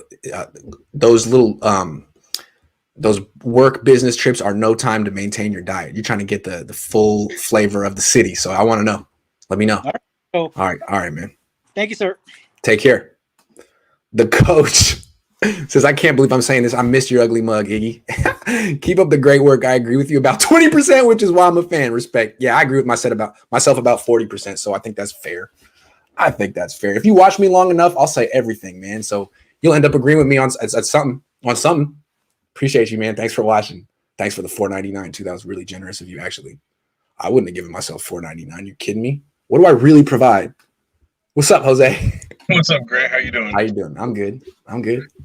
So, first of all, I just want to say, man, that sounded really bad yesterday. What happened to you, man? I know I would have been pissed, to say the least. But I just felt like I was being a whiner. But at the same time, I was like, man, come on. I just got this car out of the shop. Right. All right, God, fine, okay. But you know that meme of Pablo Escobar just like sitting in the just like that was me and sitting in the bench and whatnot. Yeah, it just took the wind out of my side. I can't talk. I don't want to talk. You guys have a good time. Anyway, so I just wanted to discuss the possibility of Julio Jones. So sure. My thing is, I mean, obviously the trickiest part of it all is what do you have to give up. So I mean, it's hard to really discuss that. I mean, because it can vary depending on how many teams are interested. Can they spike up the price? I mean, things like that. So besides that part of it, though, I say you go for it. Especially if Jimmy's going to be the starter for most, if not all of the year, the whole season. And even if it's Trey, I still say you go for it. For you already mentioned earlier because he's Kyle's guy. That's a big reason. But also, it's like with those draft picks, kind of like with the Trent Williams trade last year. Like, who are you really going to get with those draft picks that are going to be good as Trent Williams or good as a Julio Jones? I don't think we're ever going to be able to draft a Julio Jones in the second or third round. That's my reasoning for why you go out there and make it. And I know he's not going to be the Julio Jones for 5 years. It's more likely going to be 2 or 3 seasons for him to play at a pretty high level. But that's just kind of my reasoning for it. Well, I'm not against Julio Jones, but if we're going to have a discussion about it, the only thing I would say is, but there has to be a cutoff. There has to be a price because you keep making your team older. You keep trading. I mean, you're not going to get a guy as good as Julio Jones, most likely with the picks you get, but you're going to get someone who's 21 who has a future ahead of who's cost controlled. And say what you want about Julio Jones. He ain't none of those things. So you brought in Trent Williams, who's 33, Julio Jones. At a certain point, it's too much. And I'm not saying Julio is too much, but if you trade away all your 3 years worth of twos and you already traded away 3 years worth of ones, you're getting too old. So that's the only thing. There has to be a calculation there. But I'm cool with Julio Jones. I just feel like I wouldn't trade three twos for him. Oh no, of course not. Yeah, you're definitely right. There has to be a cap of what you would be willing to give up. But for instance, like you have already said, if it's a 2 this year and next year's 3, I don't see any problem with that at all. Like, or even if it's just 2-2s. If it's 2-2s, I mean, you don't want to give up 2-2s, but shoot. And again, you can get some of these things back down the line. You could trade Debo if you need to. You could trade Nick Bosa if you need to. You could trade Ayuk if you need to. I mean, as soon as you get Julio Jones, you don't exactly need Debo and Ayuk, although it's great to have them all. I have all three, but you have options. You have definite options. And if we don't get Julio, you know, I mean, for out of price range or whatever the case may be, I really feel offensively our number one target is going to be Ayuk. I mean, because I think so too. I think because Kittle is going to end up missing a couple games. You know, I think they want to take a little off his plate, man. He gets hurt. Right. Exactly. That too, you know, and really when that second half of last year, Ayuk really came on for us, man. Like he was getting 6-7 catches a game. You know, he was really getting those targets and the touches in general. Hell, he was that Kittle's blocking is more important than his receiving for this team, given it's a run first team. They need him out there blocking. You're exactly right. So doing that, like you said, would take the load off him. And I just really think he has that true number one star wide receiver potential. I mean, people don't really know, but he was literally only behind Justin Jefferson as a rookie in targets, catches, and yards. You know, and he was playing with nothing against Nick Mullins. I love Nick Mullins. He was playing with Nick Mullins and C.J. Beathard. I mean, it's not like he was playing with Tom Brady or Ben Roethlisberger. Wait till he gets to play with someone like that. And the other part of that too is with Justin Jefferson. It's Kirk Cousins who's like a robot at quarterback, but they have weapons in Minnesota too. Like they have an Adam Thielen. You know, Ayuk is more looked at. Also, Kirk Cousins is much better than whatever the Niners have had at quarterback recently. I mean, exactly, he is. So I mean, considering what happened with the quarterback situation and the overall injuries and Ayuk having those numbers, I really think there's a huge upside to him. And nothing against Justin Jefferson, but you know, when you have a top 15 quarterback with a really good receiver on the other side of you, you know, I mean, I'm not saying he's not dope because he is, but I'm just saying when you put certain things in perspective, you know, Ayuk really has that opportunity to take his game to the next level. All right, I got to take some more calls, but real quick before I let you go, I want to let you know, I look at those like target distribution in camp because I think it matters. I noticed that rookie year, George Kittle was getting a ton of targets all throughout the spring training program. I was like, well, they're prepping him for a major role, and they were. So I've been to one OTA, 4 targets in a very limited sample for Ayuk and 3 for Debo. Now, I don't think Kittle is really playing in those portions, but that lets you know right there. Those 2 are going to get a lot, and then after them, it was Dwelly and Juszczyk. I think Dwelly and Juszczyk are going to split targets this year. I think Dwelly's going to get increased a little bit, and so I think Juszczyk will as well. I think those guys are going to get if the number 3 receiver is Juwan Jennings, great, but he may not get as many targets as those 2, is the way I look at it. I think the more curious thing about that you're mentioning that is who gets the red zone targets. You know, who's the go-to guy 20 yards in. It could be Jennings. It could be Jennings and Dwelly. They're both similar. Body. Yeah, exactly. Quick thing real quick. Did you ever find out if we needed vaccines to attend games? I don't know. Let me ask. I don't think they're allowed to ask you. Okay. I don't think they're allowed to ask you. I think it's personal. It's a HIPAA. Yeah, I just wanted to know because I mean I don't think know they're allowed to in ask some you. places you have to be vaccinated, like in Florida or whatever. Like I heard in the East Coast, you might have to be vaccinated. I'll be there on Wednesday. I'll ask. I'll be there on Wednesday. I'll ask. Thank you. All right. Have a good day, Grant. For sure. You too. Jacob, what's up? Calling from the backyard. I'm doing good, man. How you doing? Yeah, I'm doing good. Actually, I have 2 questions for you. First one is I want to talk about the cornerbacks. Sure. I think what really what bugs me the most is in our division, we have 2 of the top receivers that we have to defend twice a year. So it's 4 games a year, and D-Hop and Metcalf. And I know D-Hop last year in week 1 shredded us to pieces. But that was without Jason Verrett. A lot of people don't remember he didn't play week 1. He played week 2, week 3, and then got him. He shredded Mosley. He shredded Mosley. Yeah, he did. But then Jason Verrett shut down Hopkins when they played in Arizona because he wasn't in the week 1 matchup. So I think Jason Verrett does really well. But the only other one is Metcalf. And do you think Ambry Thomas and Lenore are good enough to keep up? I mean, you can't really limit the guy because remember, Akello shut him down week 17. The one good game he played, and he did. We really have nobody. And you wonder why Seattle signed Akello. They saw that. That's one guy they don't have to worry about because it's not that DK is just tough to match up with. Man, he's huge. you really need a big corner, and Akello is that. I don't think Ambry's big enough. We'll see. Yeah, I think with the pass rush being a little better, getting Nick Bosa, Ekuban, and Ford, that's gonna help put ease in the corner. So that'll be we'll see. But anyways, that's we didn't get too. We're kind of thin there. So can they match up with DK? I mean, I think very few teams can match up with DK Metcalf. Let's be fair to the Niners. Very few teams can match up with DK Metcalf. It's just interesting that Akello can. He's proven it. And for whatever reason, there was like the relationship was broken. I think Akello clearly felt that the Niners scapegoated him. He calls himself the best corner in the league when healthy. I don't know who told him that, maybe Robert Saleh. But I think it was clear that Witherspoon wanted to get the hell out of town. And I think going to Seattle is kind of like, I can't wait to play you twice a year and show you how wrong you were. I do think, though, that the Niners are going to go after Akello Witherspoon mercilessly. What Kyle has in store for that kid is going to be shock and awe. I can't wait for it. I cannot wait for it. Akello Witherspoon. I mean, what Ayuk's going to do to him, what Debo. No, here's what's going to happen. They know he doesn't like contact. They know the Niners know he doesn't like contact. So you know what? First play of the game, Debo end around your way, baby. Tackle Debo, and then do it again. I guarantee it. I gotta take some more calls though, man. But good to see you, man. Watch for that. I guarantee it. Also, real quick before you go, real quick. What's up? Punt returner.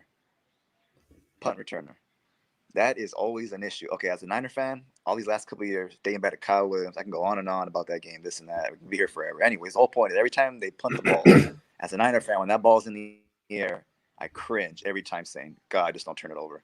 Man, I know. Now, all I want is someone to, not just fair catch, like you said earlier in the year, but also someone with some return. We haven't had a good returner since Ted Ginn. And besides him, I can't even think of anybody else. All the more reason to get Julio, because then Ayuk isn't your number one receiver, or Debo isn't your number one receiver. Ayuk needs to be the returner, man. Go watch Ayuk return kicks and punts in college. Yeah, he's unreal. He's phenomenal. It's like phenomenal. It's like the coach says, just don't fumble it, and they're like too much pressure. Look at Trent Will on. It is like, hey, just don't fumble it, and they're like, oh my God, I'm gonna fumble it. Yeah. But anyways, have a good day. It needs to be Ayuk. I'm gonna try to speak that one into existence, man. Good to see you. All right, take care. Peace, man.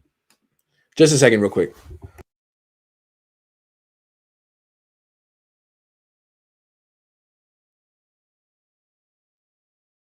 All right, that was good. I'm better. I know what that was about. That's the problem of starting the Cohn phone at 9:30. I don't think I got phlegm until about 10:30. Now I'm no phlegm. I'm hearing the Sea Chicks are trying to get Julio. Guys can't let that happen. Who could they pair with the pick to trade for? First of all, who are the Sea Chicks? I don't know who that is. Is that a professional team? Who could they pair with the pick to trade for? We talked about this already, but the obvious answer is Debo Samuel. I don't know what he's worth right now, but the obvious answer is Debo. He's worth about a second, maybe. And he plays the same position. What's up, Darius? What are we talking about today? What's up, sir? What's up? So first thing I kind of want to talk about is Jimmy's brace. Okay. So I've personally I've had a bone bruise in both of my knees called osteoporosis dissecans. Actually, let me get some light real quick. Oh man. And it's a bruise right on your knee, and it's like it took me like 4 or 5 months on just straight crutches, and even then after, I've had to wear a knee brace. So like in that situation, I understood like why he keeps it on, because like especially with an ACL, that's kind of like a lingering injury, because I've had friends who tore their ACL, and it's kind of a lingering injury, and I don't think that's like a shot on his confidence at all, especially now that he's starting to practice without it. But I think what it is it's telling people that maybe not in games I'm not going to wear it anymore, but in practice I want to make sure my knee is like good for games. No, I think it's the opposite, because what I saw was no brace in practice. And what I asked him was, okay, so are you done with that for good now? And he was like, So that what I almost read is like, I won't wear it in practice, but in games, I might. Because I think he's starting to lean off on it. I think he leaned on it for a pretty long time because it made him feel comfortable. But right now that he's like confident in himself and confident everywhere else, I think he's finally starting to do the things that were making him feel confident kind of lean off those. Well, it'd be good. I was expecting him to say, "Yeah, I'm done with that brace," but when I asked him and he said, "Well, we'll see. I'm going to go back and forth," I was like, "Ugh, that's a strange answer." But we'll see. I mean, maybe he's just saying, like, look, if Alex Mack gets hurt and my center is Hronis Grasu, I reserve the right to put that sucker back on. But that's all I'm talking about. I don't know. But and the biggest topic, money, and I see a situation mainly on Twitter with a lot of people thinking that players, mainly star players like Warner, are willing to take low amounts of money. And you've been paying attention to the 49ers longer than me. I really started paying attention to the team about 2017. Do you know of a player that's came to town that was like a star-studded player who was willing to take a contract willfully under him? No, not in California. No, not in California. Because the tax is already killing you. They don't do it. And like the only person I was thinking about, the only person that came to mind was like maybe Patrick Willis, but even then, I'm pretty sure he got a hefty bag when it came to it. Yep. But yeah. It's really hard out here in California because the taxes are going to kill you, and that's why I like the Julio trade, especially when his contract details came out. I like it even more. I do think if we can snag him for like a second, fourth, and maybe even a third throw in, that's a steal and a half. Because I'm not 100% sure we have to throw in a player. And I was on your stream when you were looking at the IU highlights, and by God, he's a great returner. He's amazing. Great returner. Like I was talking to my mom because we've been deprived. We need to be able to see that.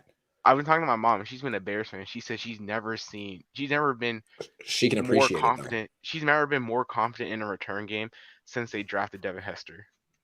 Yeah, I can see that. Hester is the best returner of all time, and he runs it back like nobody else. Yeah, and yeah. Good call, man. I got to take some more calls, but I hope me and you and your mom can get Ayuk returning because he it's overdue. Yeah. Always a pleasure, Darius. Take care. All right. I have to go to the bathroom, but I'm gonna wait a little bit. I gotta have like a intermission or something. Hold on, real quick. Sean Hurley says all it's gonna take is one good hit for Jimmy Garbage to start playing scared again. I actually totally agree with that, and I know it's rough and harsh, but Jimmy, I agree with Sean here. I think one hit and you're gonna go back to playing the way you do. I think you're just confident right now because you see that you're going up against a kid who just turned 21. He's got a little time, but that doesn't mean that you're not the softest quarterback in the league, Jimmy. I'm sorry. You're a nice guy, but you and Jared Goff are the two softest quarterbacks in the league. Prove me wrong. Iron Niner says, is Julio the only number one receiver on the trading block? Can we find someone else younger and almost as effective for an equal or less price? About OBJ? I don't know. Is he available? I don't know. Benjamin. Grant, how are you, Benjamin? How you doing? So, fabulous, man. Yeah, thank you. I appreciate it. I've had a good week, Grant. I gotta thank you first of all. You and East Bay, Chris, man. And there's a lot of other people too, but I've been getting a lot of support. That's been nice. But man, on the one hand, I've also I broke my glasses this week, so just like you, I'm feeling that. Oh, that's the worst. And forth and yeah, man, tough. Who needed that? Blinds. Yeah, not fun. But I do have this for you because I forgot to ask you about this when you came on my show. And I want to make sure I get this because I'm going to give you some original content. Sure. And on 11 and 11s, was Aaron Banks the starter for the team? No. Really? No. But from what I've seen, that's par for the course. Unless you are a first-round pick, teams will make you earn it. They will not throw you out with the first team right away. It was Colton McKivitz. Just because of seniority, I expect Aaron Banks will be the starter. Here's how it'll go. It'll be Colton McKivitz, and then it'll be both of them splitting time, and then it'll be Banks. That's how it'll go. All right, fair enough. Yeah. And yeah. I want to make this quick because I got all your time. I want to give more other people more time. But was there anyone else starting that you saw? I know you said Jawan Jennings on my show, but was there anyone else you saw on 11 on 11s who you were like, oh, he's out there starting for them? Well, Tavarius Moore, but that's because Jaquiski Tartt's hurt. Samson Ebukam, but that's because Bosa's not there. Right. Not yet. I mean, Mostert's still a starting running back. Really, it's the offensive line that they haven't. That's a good question, though, man. But no, not yet. Nothing out of the ordinary yet. Basically, this is a team that's trying to be the same as possible as the last year. They don't want to mess too much, change too much. And honestly, with the offensive line, I'm not even too mad about that. You want to keep it cohesive more than anything, so that makes sense. But I'll get out of here on this, Grant. So you got some feisty, I want to say, feedback from Kyle Shanahan. That was pretty interesting to watch. Yeah. I have a suggestion. He wears his emotions on his sleeve, right? You can pretty much see exactly what he's just got no poker face. And he clearly, I don't think he dislikes me, but he doesn't like me. He doesn't dislike me, but he doesn't like me. I'm just annoying. But it's like how many media people is Kyle Shanahan really going out there for, anyways? So almost none. I have this suggestion for you with him, though. Sure. I think if you asked him a question similar, if you've ever seen Bill Belichick with his press conference, I don't want to compare Kyle and Bill. I don't. But they sort of have the same media feel sometimes to me. So I think if you were going to ask Kyle, like, let's say, some question about some nugget from some part of his offense that no one's asked him about before, I feel like you would actually get a really good response from Kyle, and he would respect you a lot more. Here's the thing. Or he would. I think you're absolutely right. But at this point, I don't really want to make Kyle happy. Oh, this bothers you when I ask questions like this, and I'm going to keep doing it, man. It's not. Look, I'm good at making I can be charming and I can make people feel comfortable. But sometimes I don't want to, man. Sometimes it's like me against you, Kyle, and it's nothing personal and it's not that deep. But if you're gonna come at me, then I'm gonna keep coming at you, man. I'm sorry, and it's subtle, but I'm not gonna take my foot off the gas. These are the big leagues, and I'm bringing the high cheese, man. 98. Let's go. You want to crowd the plate? Let's go, baby. Come on. That's how I look at it, and I think, Harbaugh always got a kick out of that with me and my dad. I think Kyle can handle it, man. If you don't like it, man, go coach UCLA, man. Yeah, they'll go easy on you. That's super fair, Grant, because I think what most people don't understand about the media is you're either catering to the coach or you're going immediately against it. You have to choose one or the other. I learned that significantly this year. You kind of have to pick your lane, and you've definitely picked your lane. So so it's nothing personal, Kyle, but I'm definitely not on your side. You know that.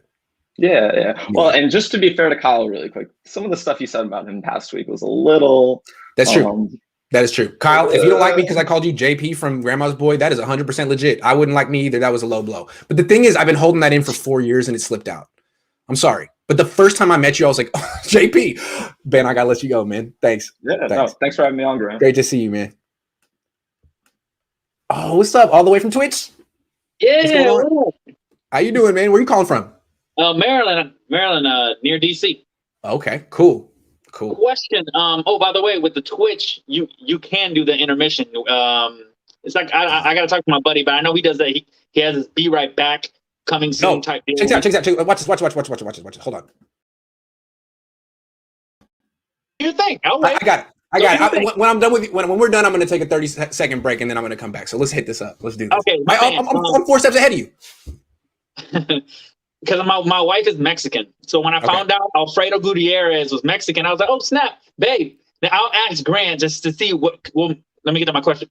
What are the chances of him making the team? Big guy. Low. Really? But low, because I don't say that because I know anything about him or I've seen him play. It seems like when the NFL has done this in the past, bringing in international people, oh, sure. Hey. All right. Welcome back. Sorry about that. All good. In the past, when the NFL has brought in international players, it's more been a promotion to get more markets interested in the sport. Now, let me see what he looks like in one-on-ones. When he puts the pads on and he goes up against some pass rushers, I will watch that so closely and I'll tell you what he does. Because honestly, he's 6'9", he's 340. He's a big dude. It's going to be tough to beat him. I just haven't seen him yet, man. I've seen him walking around. I'm like, man, that dude is ginormous, but I don't know. I'll have to see him compete. I haven't seen him compete yet. Right. And the few videos that I did see, he seemed there's potential there. He does seem slow. I don't know. I just want to see him in pass protection. I have no idea what to expect, but he's bigger than Mike McGlinchey, so I want to see. Yeah. Sure. And real quick, it just hit me now. Sure. I understand that Trey Lance is going to take some time And obviously next year seems like it's the time when he's gonna potentially start. We all see that. But do you feel honestly that this is the place he needs to be for that? Like, do you honestly feel like being with the 49ers, he's gonna excel in his first year based on who's in front of him, who's teaching him, stuff like that? I think the Niners have everything going for them except for one thing. He needs work on mechanics. There's no real throwing mechanics guru on this team. Kyle isn't that. There's no one with a very long experience of working with quarterbacks. Even the quarterback coach has been a quarterback coach like a few years. So I think they're going to have to outsource that, which is okay. I mean, it's Tom House. I don't know if you've heard of him. Probably have. He works with Tom Brady and Drew Brees, and he's been doing it forever. He's at USC. So it's not that hard. Trey, go spend all your offseason after minicamp with Tom House. And that's what Mullins would do. As soon as minicamp was over, boom, Tom House. No problem. Do it. No problem. Yeah. And for that throw, honey and Crown Royal in the morning, maybe.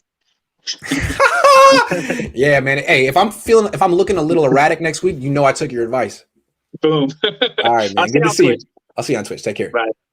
Okay, I'm gonna run to the bathroom real quick. I'll be back in 45 seconds. Bear with me. The show is not over. I'm back in 45 seconds. Hold on.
That was tremendous. My goodness, man, I feel a lot better. We could do this all day now. Woo! I was getting critical. Rohit, you there? Oh, he went to the bathroom too. Cole, what's up? Hold on.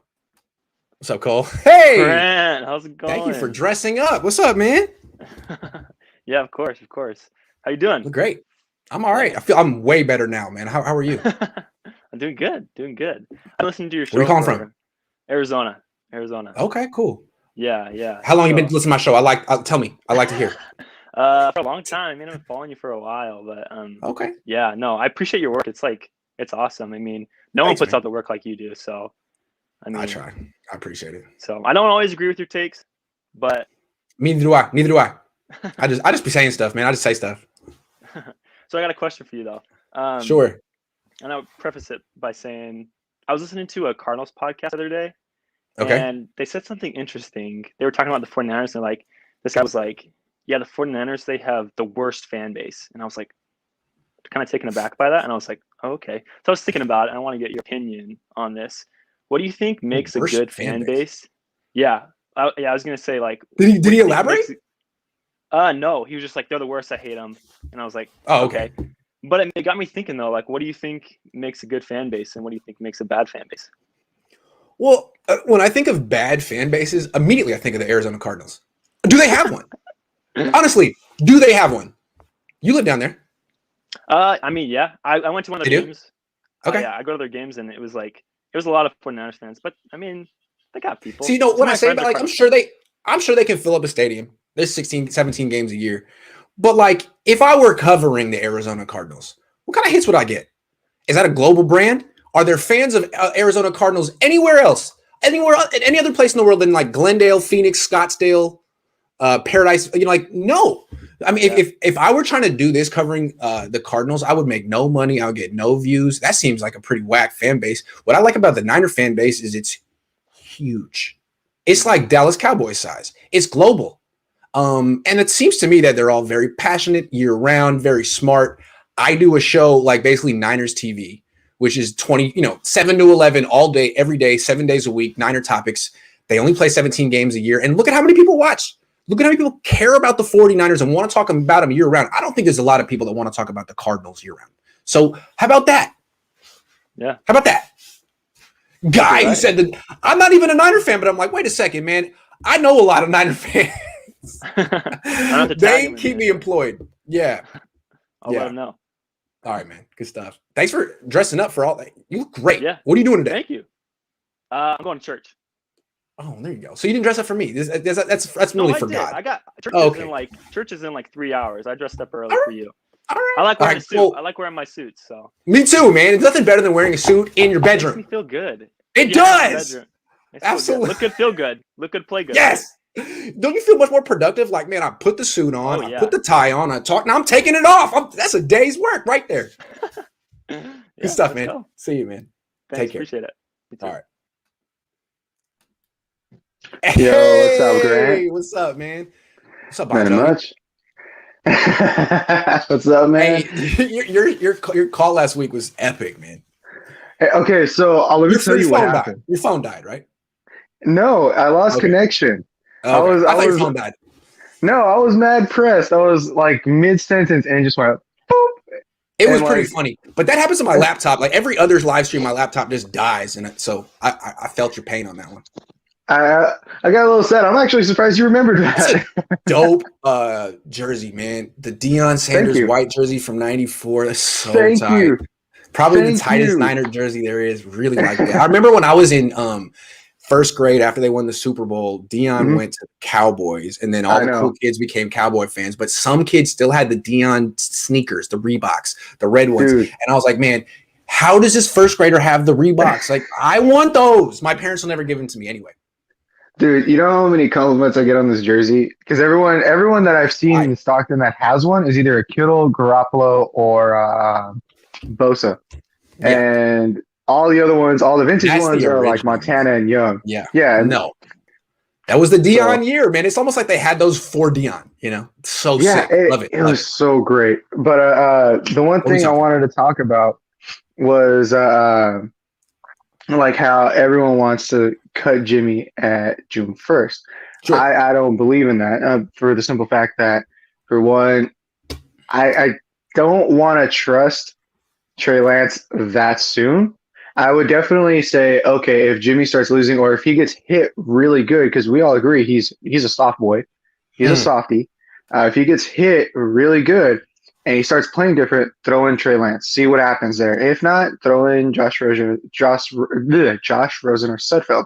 But I don't see Sudfeld being with the team. To be honest, I just don't. He's probably the weakest link out of the entire group. I see him underneath Trey Lance, Rosen, and then Sudfeld being at 4. Oh, wow. Okay. Yeah, so he's like way down there for me. But the one thing I did notice, though, I don't know if you saw the image of Jimmy G and Trey Lance throwing next side by side to each other. The one thing Jimmy G has over Trey Lance, and that you mentioned it before, was that Jimmy G has a shorter leg span when he throws. Yeah. And Trey overstrides. Sweet. He overstrides. I saw that, and I was like, as someone who saw that, I was like, look, I played baseball, so I understand trying to throw harder. And what he does is he drops his weight and drives off his back foot, which is causing his head to move, and it's making it impossible for him to have a repeatable release point. Trey, you're a very strong guy. You don't have to drop your weight and drive. And the thing about it is, like, that's how pitchers used to pitch back in the day. If you watch pitchers today, no one drops their legs and drive. It's all straight leg pitchers. Like, he needs to stop that right now. You have the arm to. You don't have to drop and drive to throw a 15-yard in, man. Just throw it, because you flat-footed. You have a stronger arm than Jimmy Garoppolo, who throws flat-footed. Exactly. Yes. And it's like, I saw that image, and he basically could have just done the splits, to be honest. Yes. To throw that ball. Yes. But And I guess this is the thing, like muscle memory is very hard to change.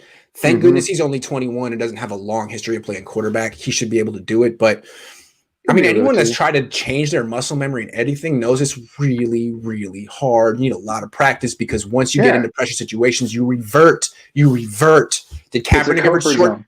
Yeah, did Kaepernick ever shorten his release point? No. No, it's really hard to do. Yeah, and and for a lot of people asking, how did Jeff Wilson Jr. tear his meniscus or how it's substantial? It's super easy. So the reason why they say it's substantial is because the only way you can actually truly tear your meniscus is by already being damaged and worn on the outside tendons in your knee. Because the meniscus is this little like bubble area around the top part of your, I think, humeral bone. And when there's an actual great tear in your ACL, it slams, and then when you turn, it just rips. So the guy was probably already feeling some kind of like pain in his knee, or there was something that he didn't know about. And when he threw himself up and then turned, it was just enough pressure and enough torque. Imagine being an NFL football player and tearing your meniscus that way. God, I would cry. Yeah, I would cry. Dude, remember when Tom Compton got himself a concussion on a walkthrough? So that's true. That is true. All right, Steven, man. Great to see you. Great too, man. Great call. Thank you. All right, later. Chewy. What's up? 49ers. What's up? I'm doing good, man. You know, it's funny, man. Like 2 weeks ago when I brought up the mechanic thing with Trey. You sound like you're hella far away, man. Can you what's up with it? Is that better? I don't think you're I think it's through your laptop audio and not through your AirPods.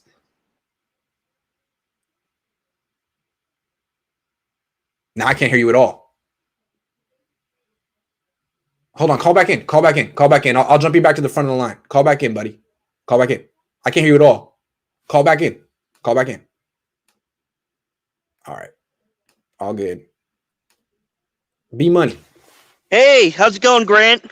Hey, how you doing, B Money? Where you calling from? I'm calling from Los Gatos. Woo! Good to see you, man. How's life? Good to see you. It's good. I actually pushed back a couple of my work just to call in. So yeah, nice. What's in your mind? So I was thinking about the locker room with Jimmy G. You know, they've always been behind Jimmy G and stuff, and going straight to Trey Lance. I mean, I'm sure that would, even if they started winning and stuff like that, I'm sure that would upset some of the guys. What would be your take on that? I think it's a very fair question. These guys know Jimmy Garoppolo. They've played with him for 4 years. They went to a Super Bowl with him. They probably feel some type of loyalty to him. I mean, he's not a diva. I like him. I like him. And I don't like him as a quarterback, but he's impossible not to like. So I think for him to get his job taken, it's going to have to be really clear to the team. They're going to have to see it themselves and be like, okay, hey, nothing personal, Jimmy, but even you would have to admit that this kid's better than you. Until it's that clear, you got it. Yeah. I don't even know if it's a split locker room. You got a locker room that supports Jimmy G. Oh yeah, definitely. Yeah. And man. then that is one hell of a tree, dude. That tree is huge. That's the biggest tree I've ever seen. It's a huge redwood. It's fantastic, man. Yeah. When they named the city Los Gatos, they were talking about that tree. That's what I heard. Yeah. No, that's cats, they were. Oh man, I'm terrible. That's the cats. Yeah. Cats. That's Los the Altos. Cats. Anyway. Yeah. I'm terrible at Spanish. Thought I had it for a second. What else is on your mind, B Money? You've been waiting forever. I was just thinking about the secondary, man. Like, you know, there's really no depth in the secondary. And I mean, like, is there anybody who realistically we could get through free agency? I know you've talked about this some. Rashad Breeland. Look him up. He was on the Chiefs team that beat the Niners in the Super Bowl. He was one of their starting corners. He's less than 30. Rashad Breeland, right off the bat. Not Sherman. Yeah. Sherman looked old and slow. Do you know Kerry Cohn? He's in your hometown. Say that again? Do you know Kerry Cohn? He says LG is my hometown. Do you know? Sounds familiar. There you go. Hey, Kerry, I wonder if we're related because we got that same last name. B Money, you're always welcome to call in, man. All right. Thank you very much. Of course. Take care, man. All right. You too. All right. I'm going to get Chewy in a second, but I got to get King Giovanni because he's been waiting for 3 hours, man. What's up, King? How you doing? Man, I thought it was gonna make me late to the game, man. Sorry, man. Hey, did you close? Did you get the condo? You got the condo? Yeah, I'm here right now. That's your condo? Yeah, but it's a complex. That looks hella nice, man. So it's like a group. Man, that's super nice, man. Can't wait. I'm 6 Congrats. blocks from the Staples Center. I'm going to the game. Appreciate it though, but I'm gonna go. Nice. We sit in the suite. I was invited. I didn't pay a penny for it. Hey, nice, man. That's gonna be a good day.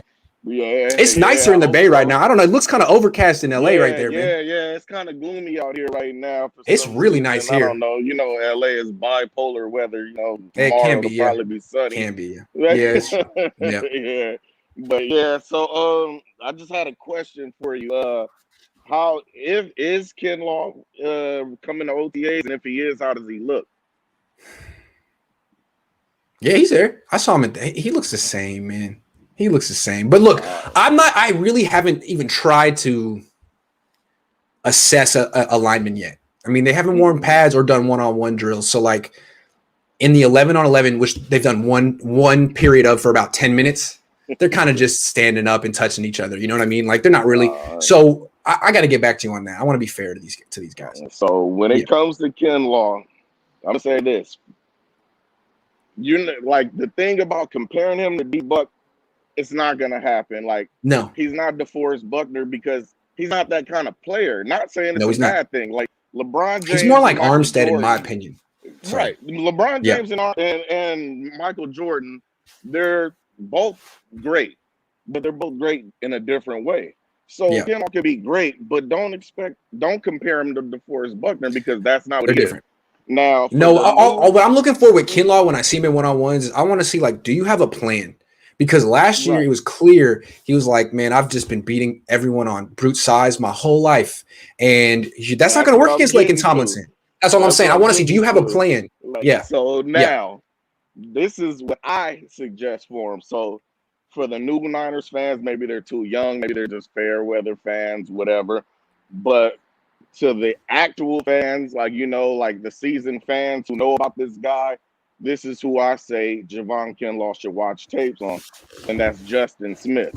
Justin Smith is who Javon Kinlaw wants to be. That's who he's trying to be. That overpowering, I'm running through everybody, you can't stop me. That's who Justin Smith was. So I would suggest that Javon Kinlaw maybe watch tape or even call in to help, ask for suggestions, anything, train with Justin Smith.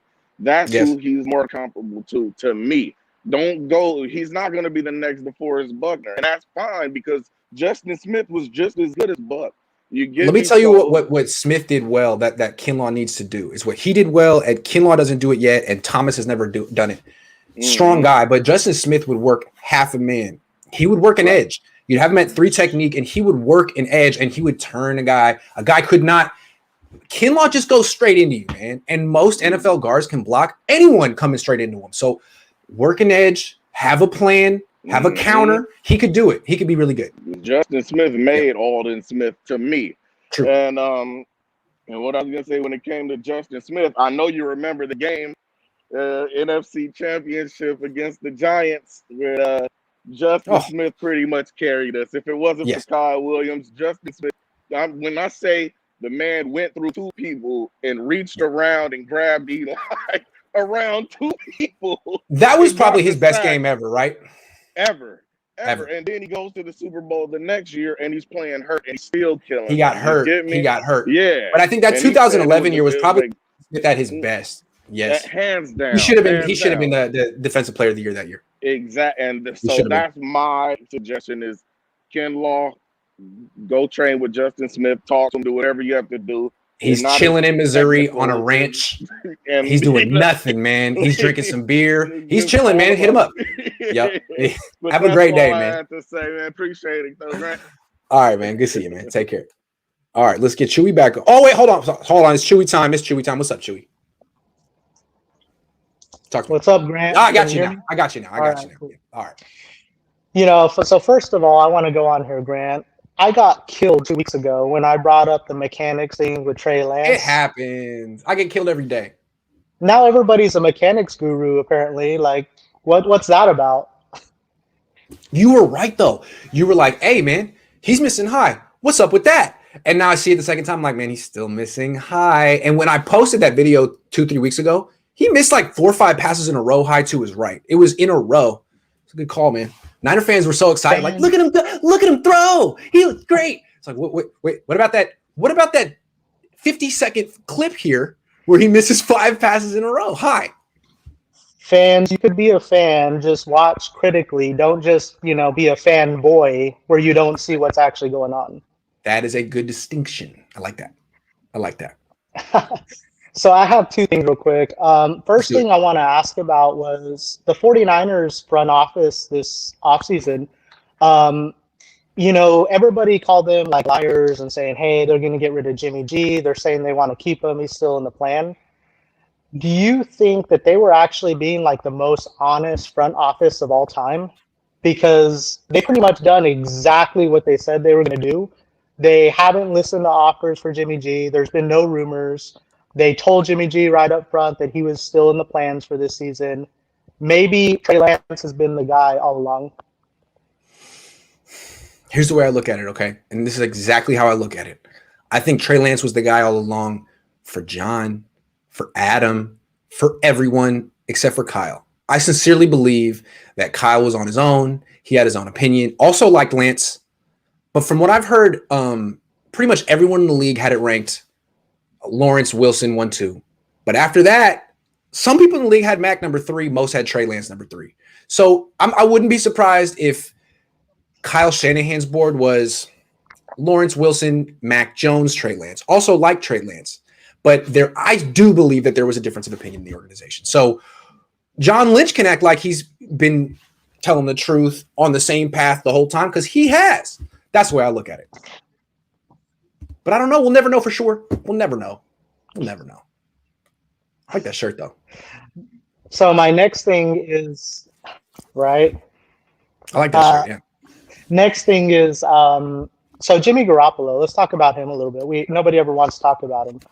I brought it up about a month ago, I think, on a Cohn phone where I said Jimmy's not a processor. He doesn't, go through reads. He can't run the offense the way it's designed to run. The best he ever played was that 5-game stretch or whatever. Do you think at this point he's pissed off enough to where he's just going to go and play his way? And he's going to say, what are you going to do, Kyle? Bench me? You see what's on the bench over there. And if he does that, do you think that's a good thing for the Niners? Yeah, it seemed like that's when he played his best in 2017 when he was doing exactly that. But I think the difference between 2017 Jimmy and 2021 Jimmy is about $90 million and 2 or 3 serious injuries. I just don't think he has the stomach to play the way he did 4 years ago. But if he could prove me wrong, that'd be great because he still isn't even 30 yet. He should have it. But I don't think he does. Prove me wrong. Well, I mean, this is the first time he has something to prove since then also. Exactly. But when you have $90 million, do you still have the same urgency to prove things? I couldn't speak to it. I don't have $90 million. I don't know. Well, that's what when we get 90 million, we'll talk about Alejandro has something for you. Oh, Alejandro, what's up? For you. Let me Hey, Grant. Yo. Hey, how you doing? What's up? Good, and you? I'm good. No, I just had a quick question. Okay. Who are you most interested to see play today? On the team? On the Niners? Yeah. Jimmy. I think Jimmy's the most interesting man on the team this year because Jimmy is the one who's with the most to lose. He wasn't interesting until this year, but now he was the face of the franchise, and they've said, you're not good enough anymore. We're kicking you out, but we need you for one more year. That's an interesting thing. I think the whole Jimmy story is fascinating right now. What do you think? With Wilson out, I would like to see if Mostert gets used a little bit more this year. Me too. That's my opinion. I like Mostert. He's my favorite. Anything else? What are you doing today? What do you guys going on? What do you guys got going on? Just a relaxing day in Texas? Hang out at my house. You guys have a gorgeous house. I love your house. It's really nice. Of course. Well, thanks for calling in. It said Julio and Alejandro, and it was just him, and I was like, man, is she mad at me? What did I do? So I appreciate it. Well, I'll see you later. Was it something I said? Hey, I want to give her the spotlight, Grant. She's the star here. She's great. I thought you were Bogart in the spotlight. I was like, where's she at? Anyway, go have a great day. All right, talk to you later. Have a good one. Peace. Yo, what's up, man? How are you? Good. I'm all right. Chilling. So life lesson number one, you always have it a little bit better than you think you do, right? Exactly. And that's I was really, really like pouting all day, and I was like, I gotta stop. I gotta stop. I need to stop. Yeah, and you know what? At the end I of need the to day, stop. it's just a car, right? It's just a car. It's just, Yeah. It's just Yeah. you don't have kids, It was right? so frustrating. No. No. Oh, wait till you have kids. Yes. You won't have anything that's really yours anymore. Exactly. Everything's gonna be messed up. Good point. Yeah, good point. Yeah, you're right. Yeah. Yeah. So, two things. One, Sure. I find it fascinating that, to me, I think Kyle is our Andy Reid. Yes. And the fear is that Andy was great in Philadelphia, didn't become a champion until he left Philadelphia. Yes. True. Right? Went to 5 straight NFC championship Went games. 5 Never straight won. championships. He did. And Andy's, it's so similar because I was a big McNabb guy coming out of Syracuse. Syracuse, right? Syracuse is just right down the road from me. Okay. 45 minutes away. So I saw, McNabb play. So there was always, hey, I hope McNabb does very well. And Andy still had the same issues of clock management, right? He was terrible at it. Terrible. Just like Kyle. And in fact, two of those NFC championships, you could go back and say, well, that was a simple clock management mishap.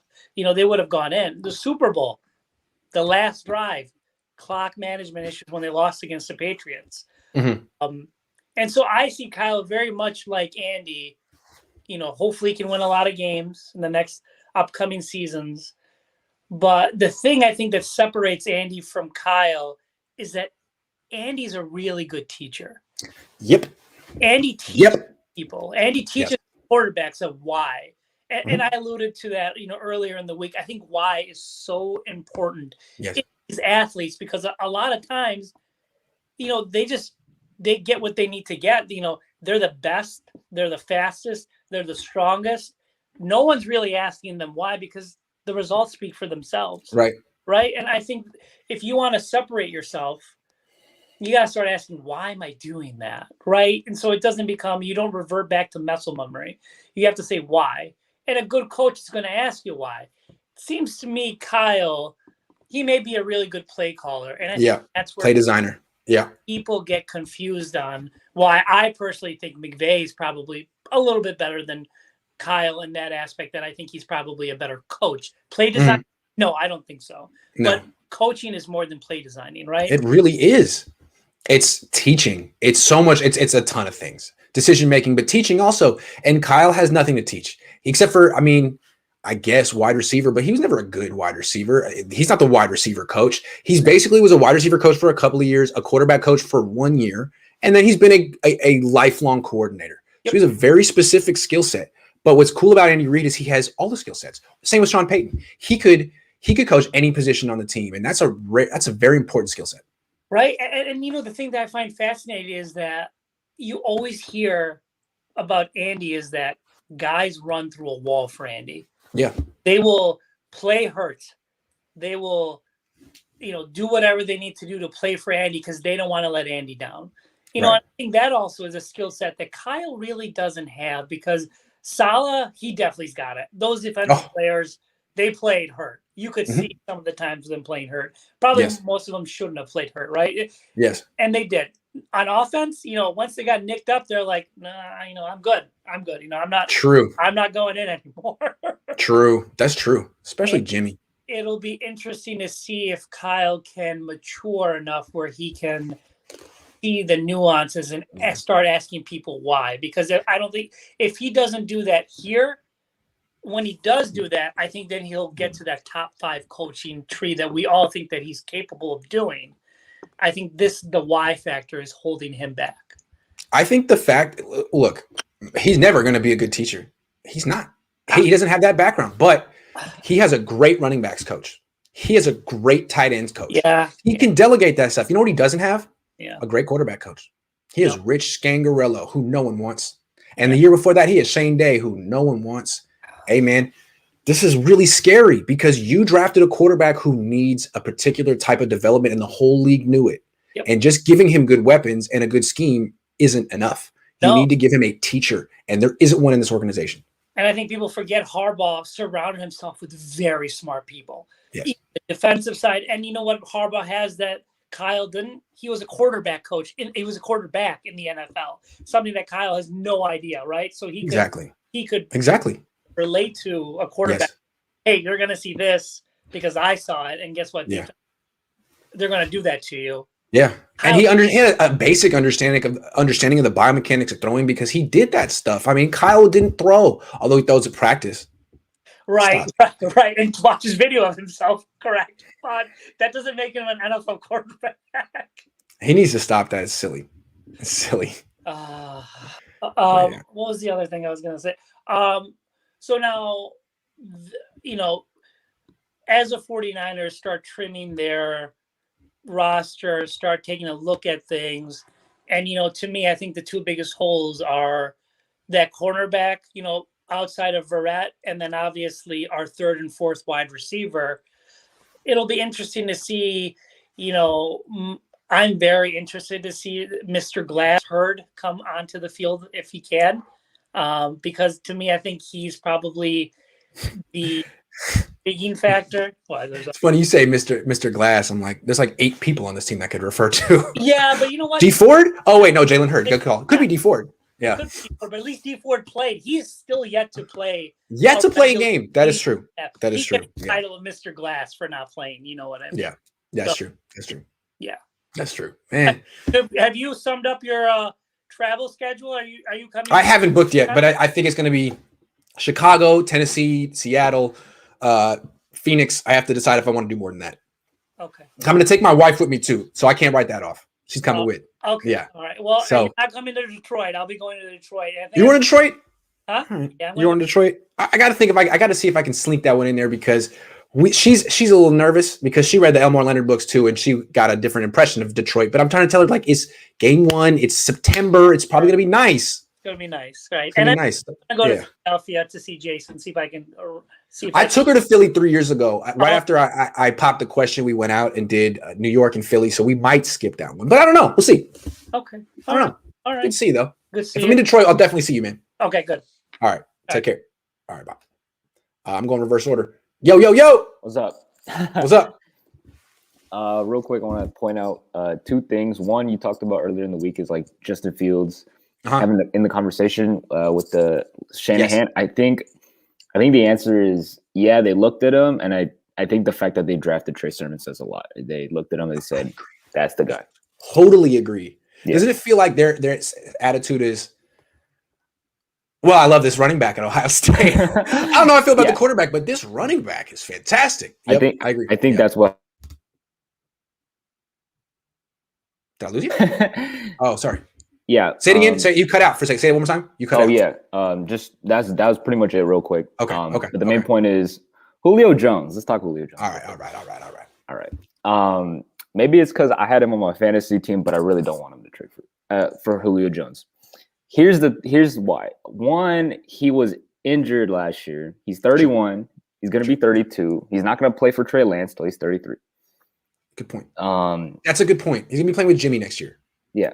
And guess what? In the NFL, and there's one. This is not Madden, Grant. There's one ball in the NFL, right? And you're about to split 9 targets in the NFC Championship game to Julio Jones, Deebo Samuel, George Kittle, and Brandon Ayuk. Each of them gets 2 targets. 1, 2. Yeah. What are we doing? And when Jimmy doesn't ever throw him down the field, how many plays are there going to be where Julio's jumping up and down mad, or Ayuk's jumping up and down mad, or Kittle? You're going to see a lot of that. Like, give me the ball. Sorry, man. I just checked it down to Kyle Juszczyk again. I'm sorry. Oh yeah, I forgot Juszczyk.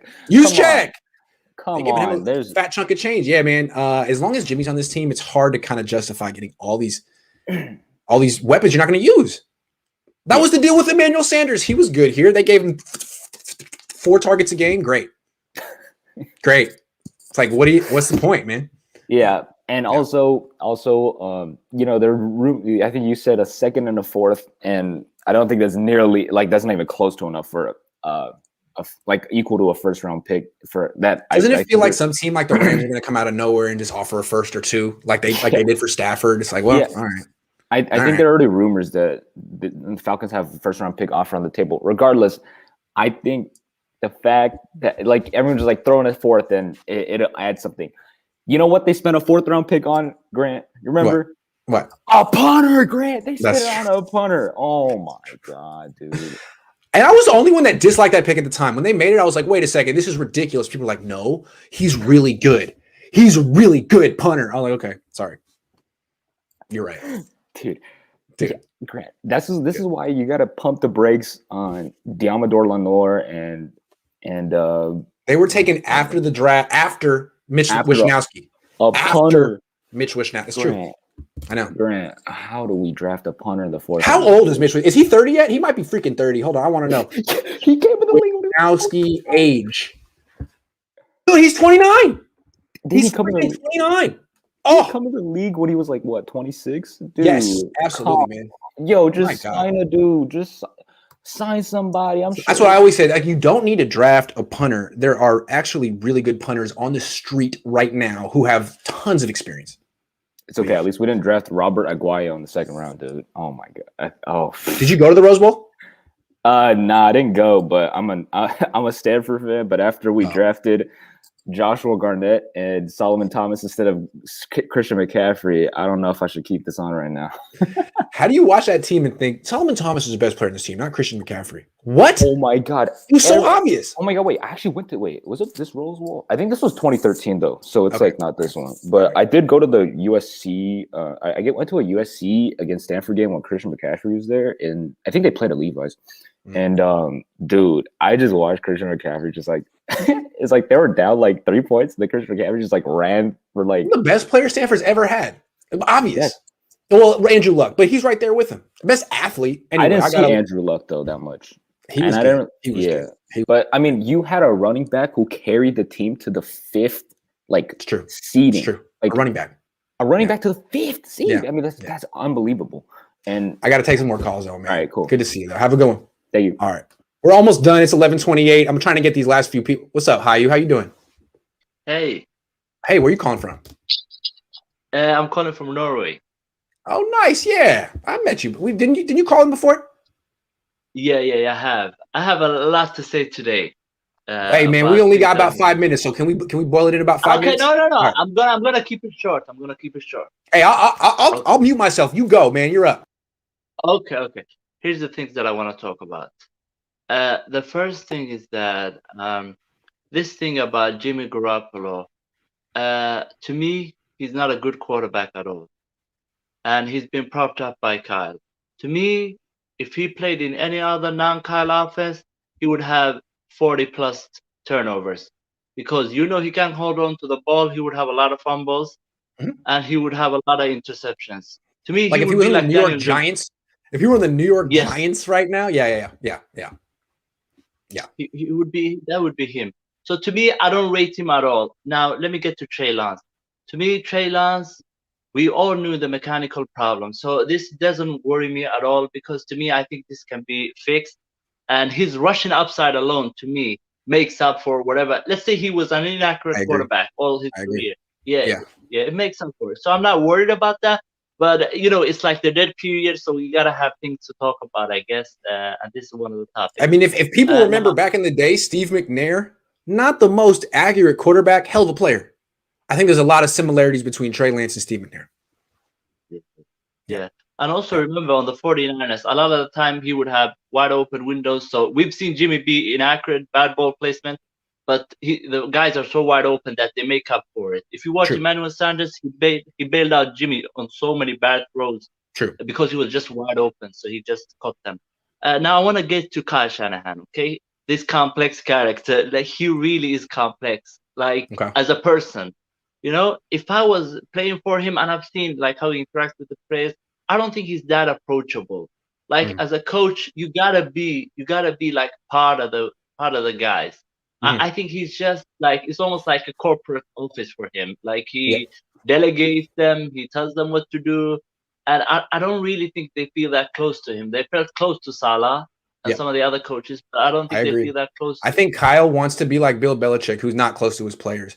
But Bill Belichick doesn't have to be close to his players because he has a million championships and they respect and fear him.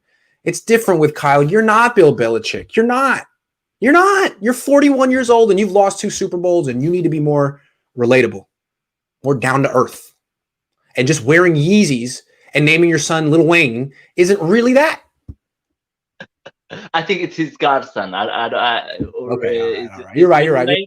Something Yeah, I don't like know. that. Yeah. Something like that. No, I agree with you. I think Kyle might be trying too hard. He needs to maybe stick to what he is. Now, my last point is about the receivers. A lot of people talking about we have a problem with the receivers. If you look at this team, barely throws the ball, and I think once Trey Lance comes in, they're gonna throw the ball even less. That's why, to me, if Julio Jones was on this team, I don't think there would be a problem with targets because I just feel like Julio would be in on obvious passing situations. I don't think Julio would care about, I got to have my targets. He's had a million targets. He cares about winning. So he just cares about being on a winning team. Yeah. And also, people that are crying about future picks. Have you seen how this team has been drafting? Like, they got lucky with Kittle and Warner. Like, a lot of their drafting has been very subpar. So I don't think, like, a third or a second in 2023 would be a pick that we're going to miss. Do you know what I mean? I hear you. So I feel like if a second and a third does it, I would have traded for Julio Jones. I honestly would do. And me too. He would, like Sanders. I think Julio would be, even if Jimmy started, I think he's a receiver that can bail out Jimmy on a lot of his awful throws and make them great catches. Let's be honest. Bad ball placement and Julio saves them. I think so. The value he adds to me is a lot. And I don't really rate Deebo Samuel as a receiver. Like, I really don't rate him. So it's Ayuk, and then there's Kittle. And my last point is about Vish Kumaran, and I really wish I was on with him right now because he said that Kyle Shanahan doesn't have a good drop back offense. When has he not had that? Because remember, his last 3 stops were Washington, Cleveland, and Atlanta, right?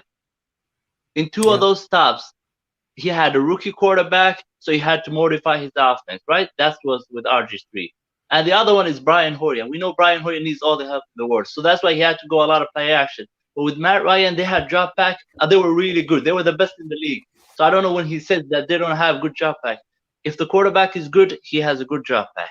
But so that's the point I would raise to him. Okay, well, I'll talk to Vish, man. Thanks a lot for calling in. Thanks. All right, take care. Eric, what's up, man? Muted. Hey, Eric. Hey, how's it going? Doing great, man. How are you? I'm doing well. I want to ask the journalist a journalistic question, even though I'm not. Sure. Of course. I would like to address the video you did with your father addressing Kyle's response to your question about Trey Lance's mechanics. You both Certainly. made amazing and accurate points and suggestions on how Lance can improve. Do you think Kyle will swallow his ego and help Lance's best interests to evolve as a quarterback, or will he double down and not have Lance develop to the quarterback most people see he could become? Interesting question. I think Kyle Shanahan understands the way to develop Trey Lance, what's required. I question whether Kyle Shanahan is equipped to develop him the way he needs to be developed. And we've been talking about it. Like, he needs work on mechanics. Kyle doesn't know that stuff. Scangarello doesn't know that stuff any better than any other mediocre coach does. I mean, any other mediocre quarterback coach does. So to me, there are things that Kyle can do for Trey Lance. The offense, the players, that's great. But they need to send him to like a throwing academy now. Well, in June. That's what I mean. Do you think Kyle is going to see? That's what the question is. Do you think Kyle saw that Lance has mechanical problems and he says, "Hey, I don't know jack about any of this, so I need to It's not his expertise. It's not his expertise. It's not Rich Scangarello's expertise. It's Tom House's expertise. And the good news for 49er fans is Nick Mullins would work out with Tom House every year. So there's a relationship there. I'm sure the Niners have his number. They can send Trey Lance. It's up to Trey. I'd be curious. Kaepernick never wanted to work with him. Kaepernick worked with his own guys. He would work on his physique. He would work on his athleticism. He never worked with Tom House. That was a mistake. I want to see, what does Trey Lance want to do? He could do it. It's up to him. Nick Mullins did it. It's not like Tom House is going to be like, no, you can't come. It's up to Trey. What are you going to do this summer, man? You need to go to Tom House. Good call. And one last question. Do you think Kyle Shanahan is actually going to address it in the near future? Just what? The mechanics address getting a mechanics expert. I don't think they want to talk about it. If that's a story, then people are going to say that he's like, like when I asked about it, he basically, didn't want to answer the question about mechanics. I don't think they want to talk about that right now. I think they want to say that everything's fine. He doesn't need stuff like that, but I'm going to be monitoring it. And when we get Trey Lance again, I'm going to ask him, what is your plan for the offseason after minicamp? Are you going to be working with Tom House? Let's see what he says. I'll ask him. Okay. I'll find out. Yeah, I'll let you know. That's perfect. Yeah. Good stuff, man. All right. Great to see you. Sounds great. Always a pleasure. Take care. Great to see you too. All right. Sean says, Weiland keeps touching his head because Mitch is kicking him with the knuckleball punt. Come on. The teams fear Mitch, Grant. Oh, yeah. They fear him as a hitter. What about Hurd, Grant? I haven't seen him in years. Let's see him get into practice. He couldn't even get into practice last year. He hurt himself running. What's up, Grant? I snuck up on you. How you doing? Good to see you, man.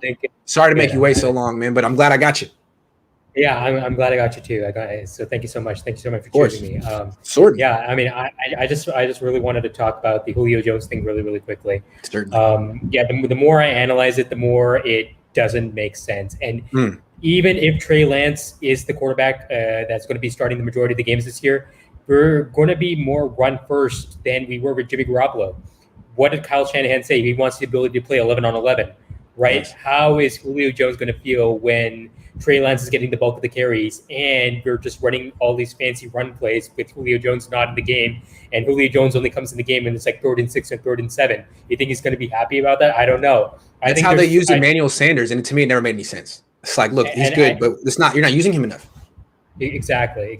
And I think there's something to Julio Jones, like being in contact with the Ravens, like, hey, what do you want to give up for me? Being in contact with Russell Wilson in Seattle, because those are places where he would actually get those targets. I mean, remember, Julio Jones is like 31. He's technically playing for his next contract, right? He's always playing for his next contract. And he's playing for his legacy and his not his space in Canton, but his space in terms of the all-time wide receivers. I'm sure he's thinking about that. Yeah, absolutely.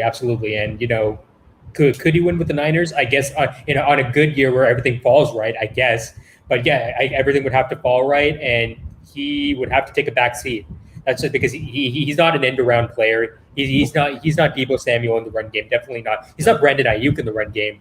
No. He's going to be getting. And so let's say you push him to the front and give him 8 targets a game, just because.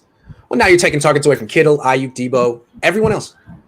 And this is your future. These are guys who were 23, 22, 27. Yeah, exactly.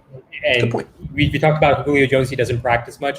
What is rookie quarterback's worst enemy? A wide receiver who doesn't practice. True. That is a good point. Yeah. That's all I want to talk about, man. Anything else? No, man, I'm good. Yeah. Where are you calling from again? I'm sure you've told me before. I'm calling from India. Wow. Where in India? Tell me again. Where in India? It's in South India, Chennai. Have you heard of it?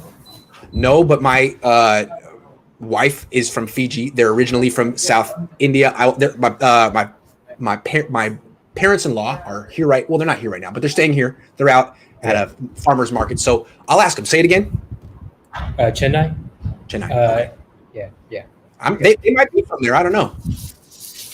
Like hundreds of years ago. Anyway, nice to meet you. What time is it? What time is it there right now? I'm curious. It's past midnight. Man, well, thank you for staying up. I made you wait way too long. I'm sorry. Next time I see you, I'll jump you. I forgot that you're in India. Have a good one. Yeah, for sure. All the best. I'm coming back to the States soon, so don't worry about it. Okay, great. Well, I'll see you soon then. Yeah. All right, take care. That's the end of the show. I took every single call today, and I'm proud of that. Everyone that called in, I got. It was 2 hours and 10 minutes. This is probably the longest Cohn phone of all time. I am going to stop now, cut up these videos, post them, and go spend some time with my family. Thank you guys so much for watching. Thank you guys for understanding my day off yesterday and letting me vent about how stressful it was. Grant, what's your opinion on the Fog City Diner? I always see it and then go right past it to Hillstone because Hillstone is so good. So good. I love Hillstone. It used to be Houston's. If you they just treat you so well. And that spinach artichoke dip, oh my God. And the hickory burger, oh my God. Yeah, Hillstone. I'm gonna go right now. I want to go to Hillstone. Thanks everyone. If you want to go to Hillstone, I recommend. Say Grant sends you. They will mean nothing to them. They'll be like, who the hell is Grant? Fog City Diner is legit. I know the chef. All right, I gotta go there. Discord. I'm gonna work on that today, guys. See you everyone. See you tomorrow on Twitch and on here and all that stuff. Take care.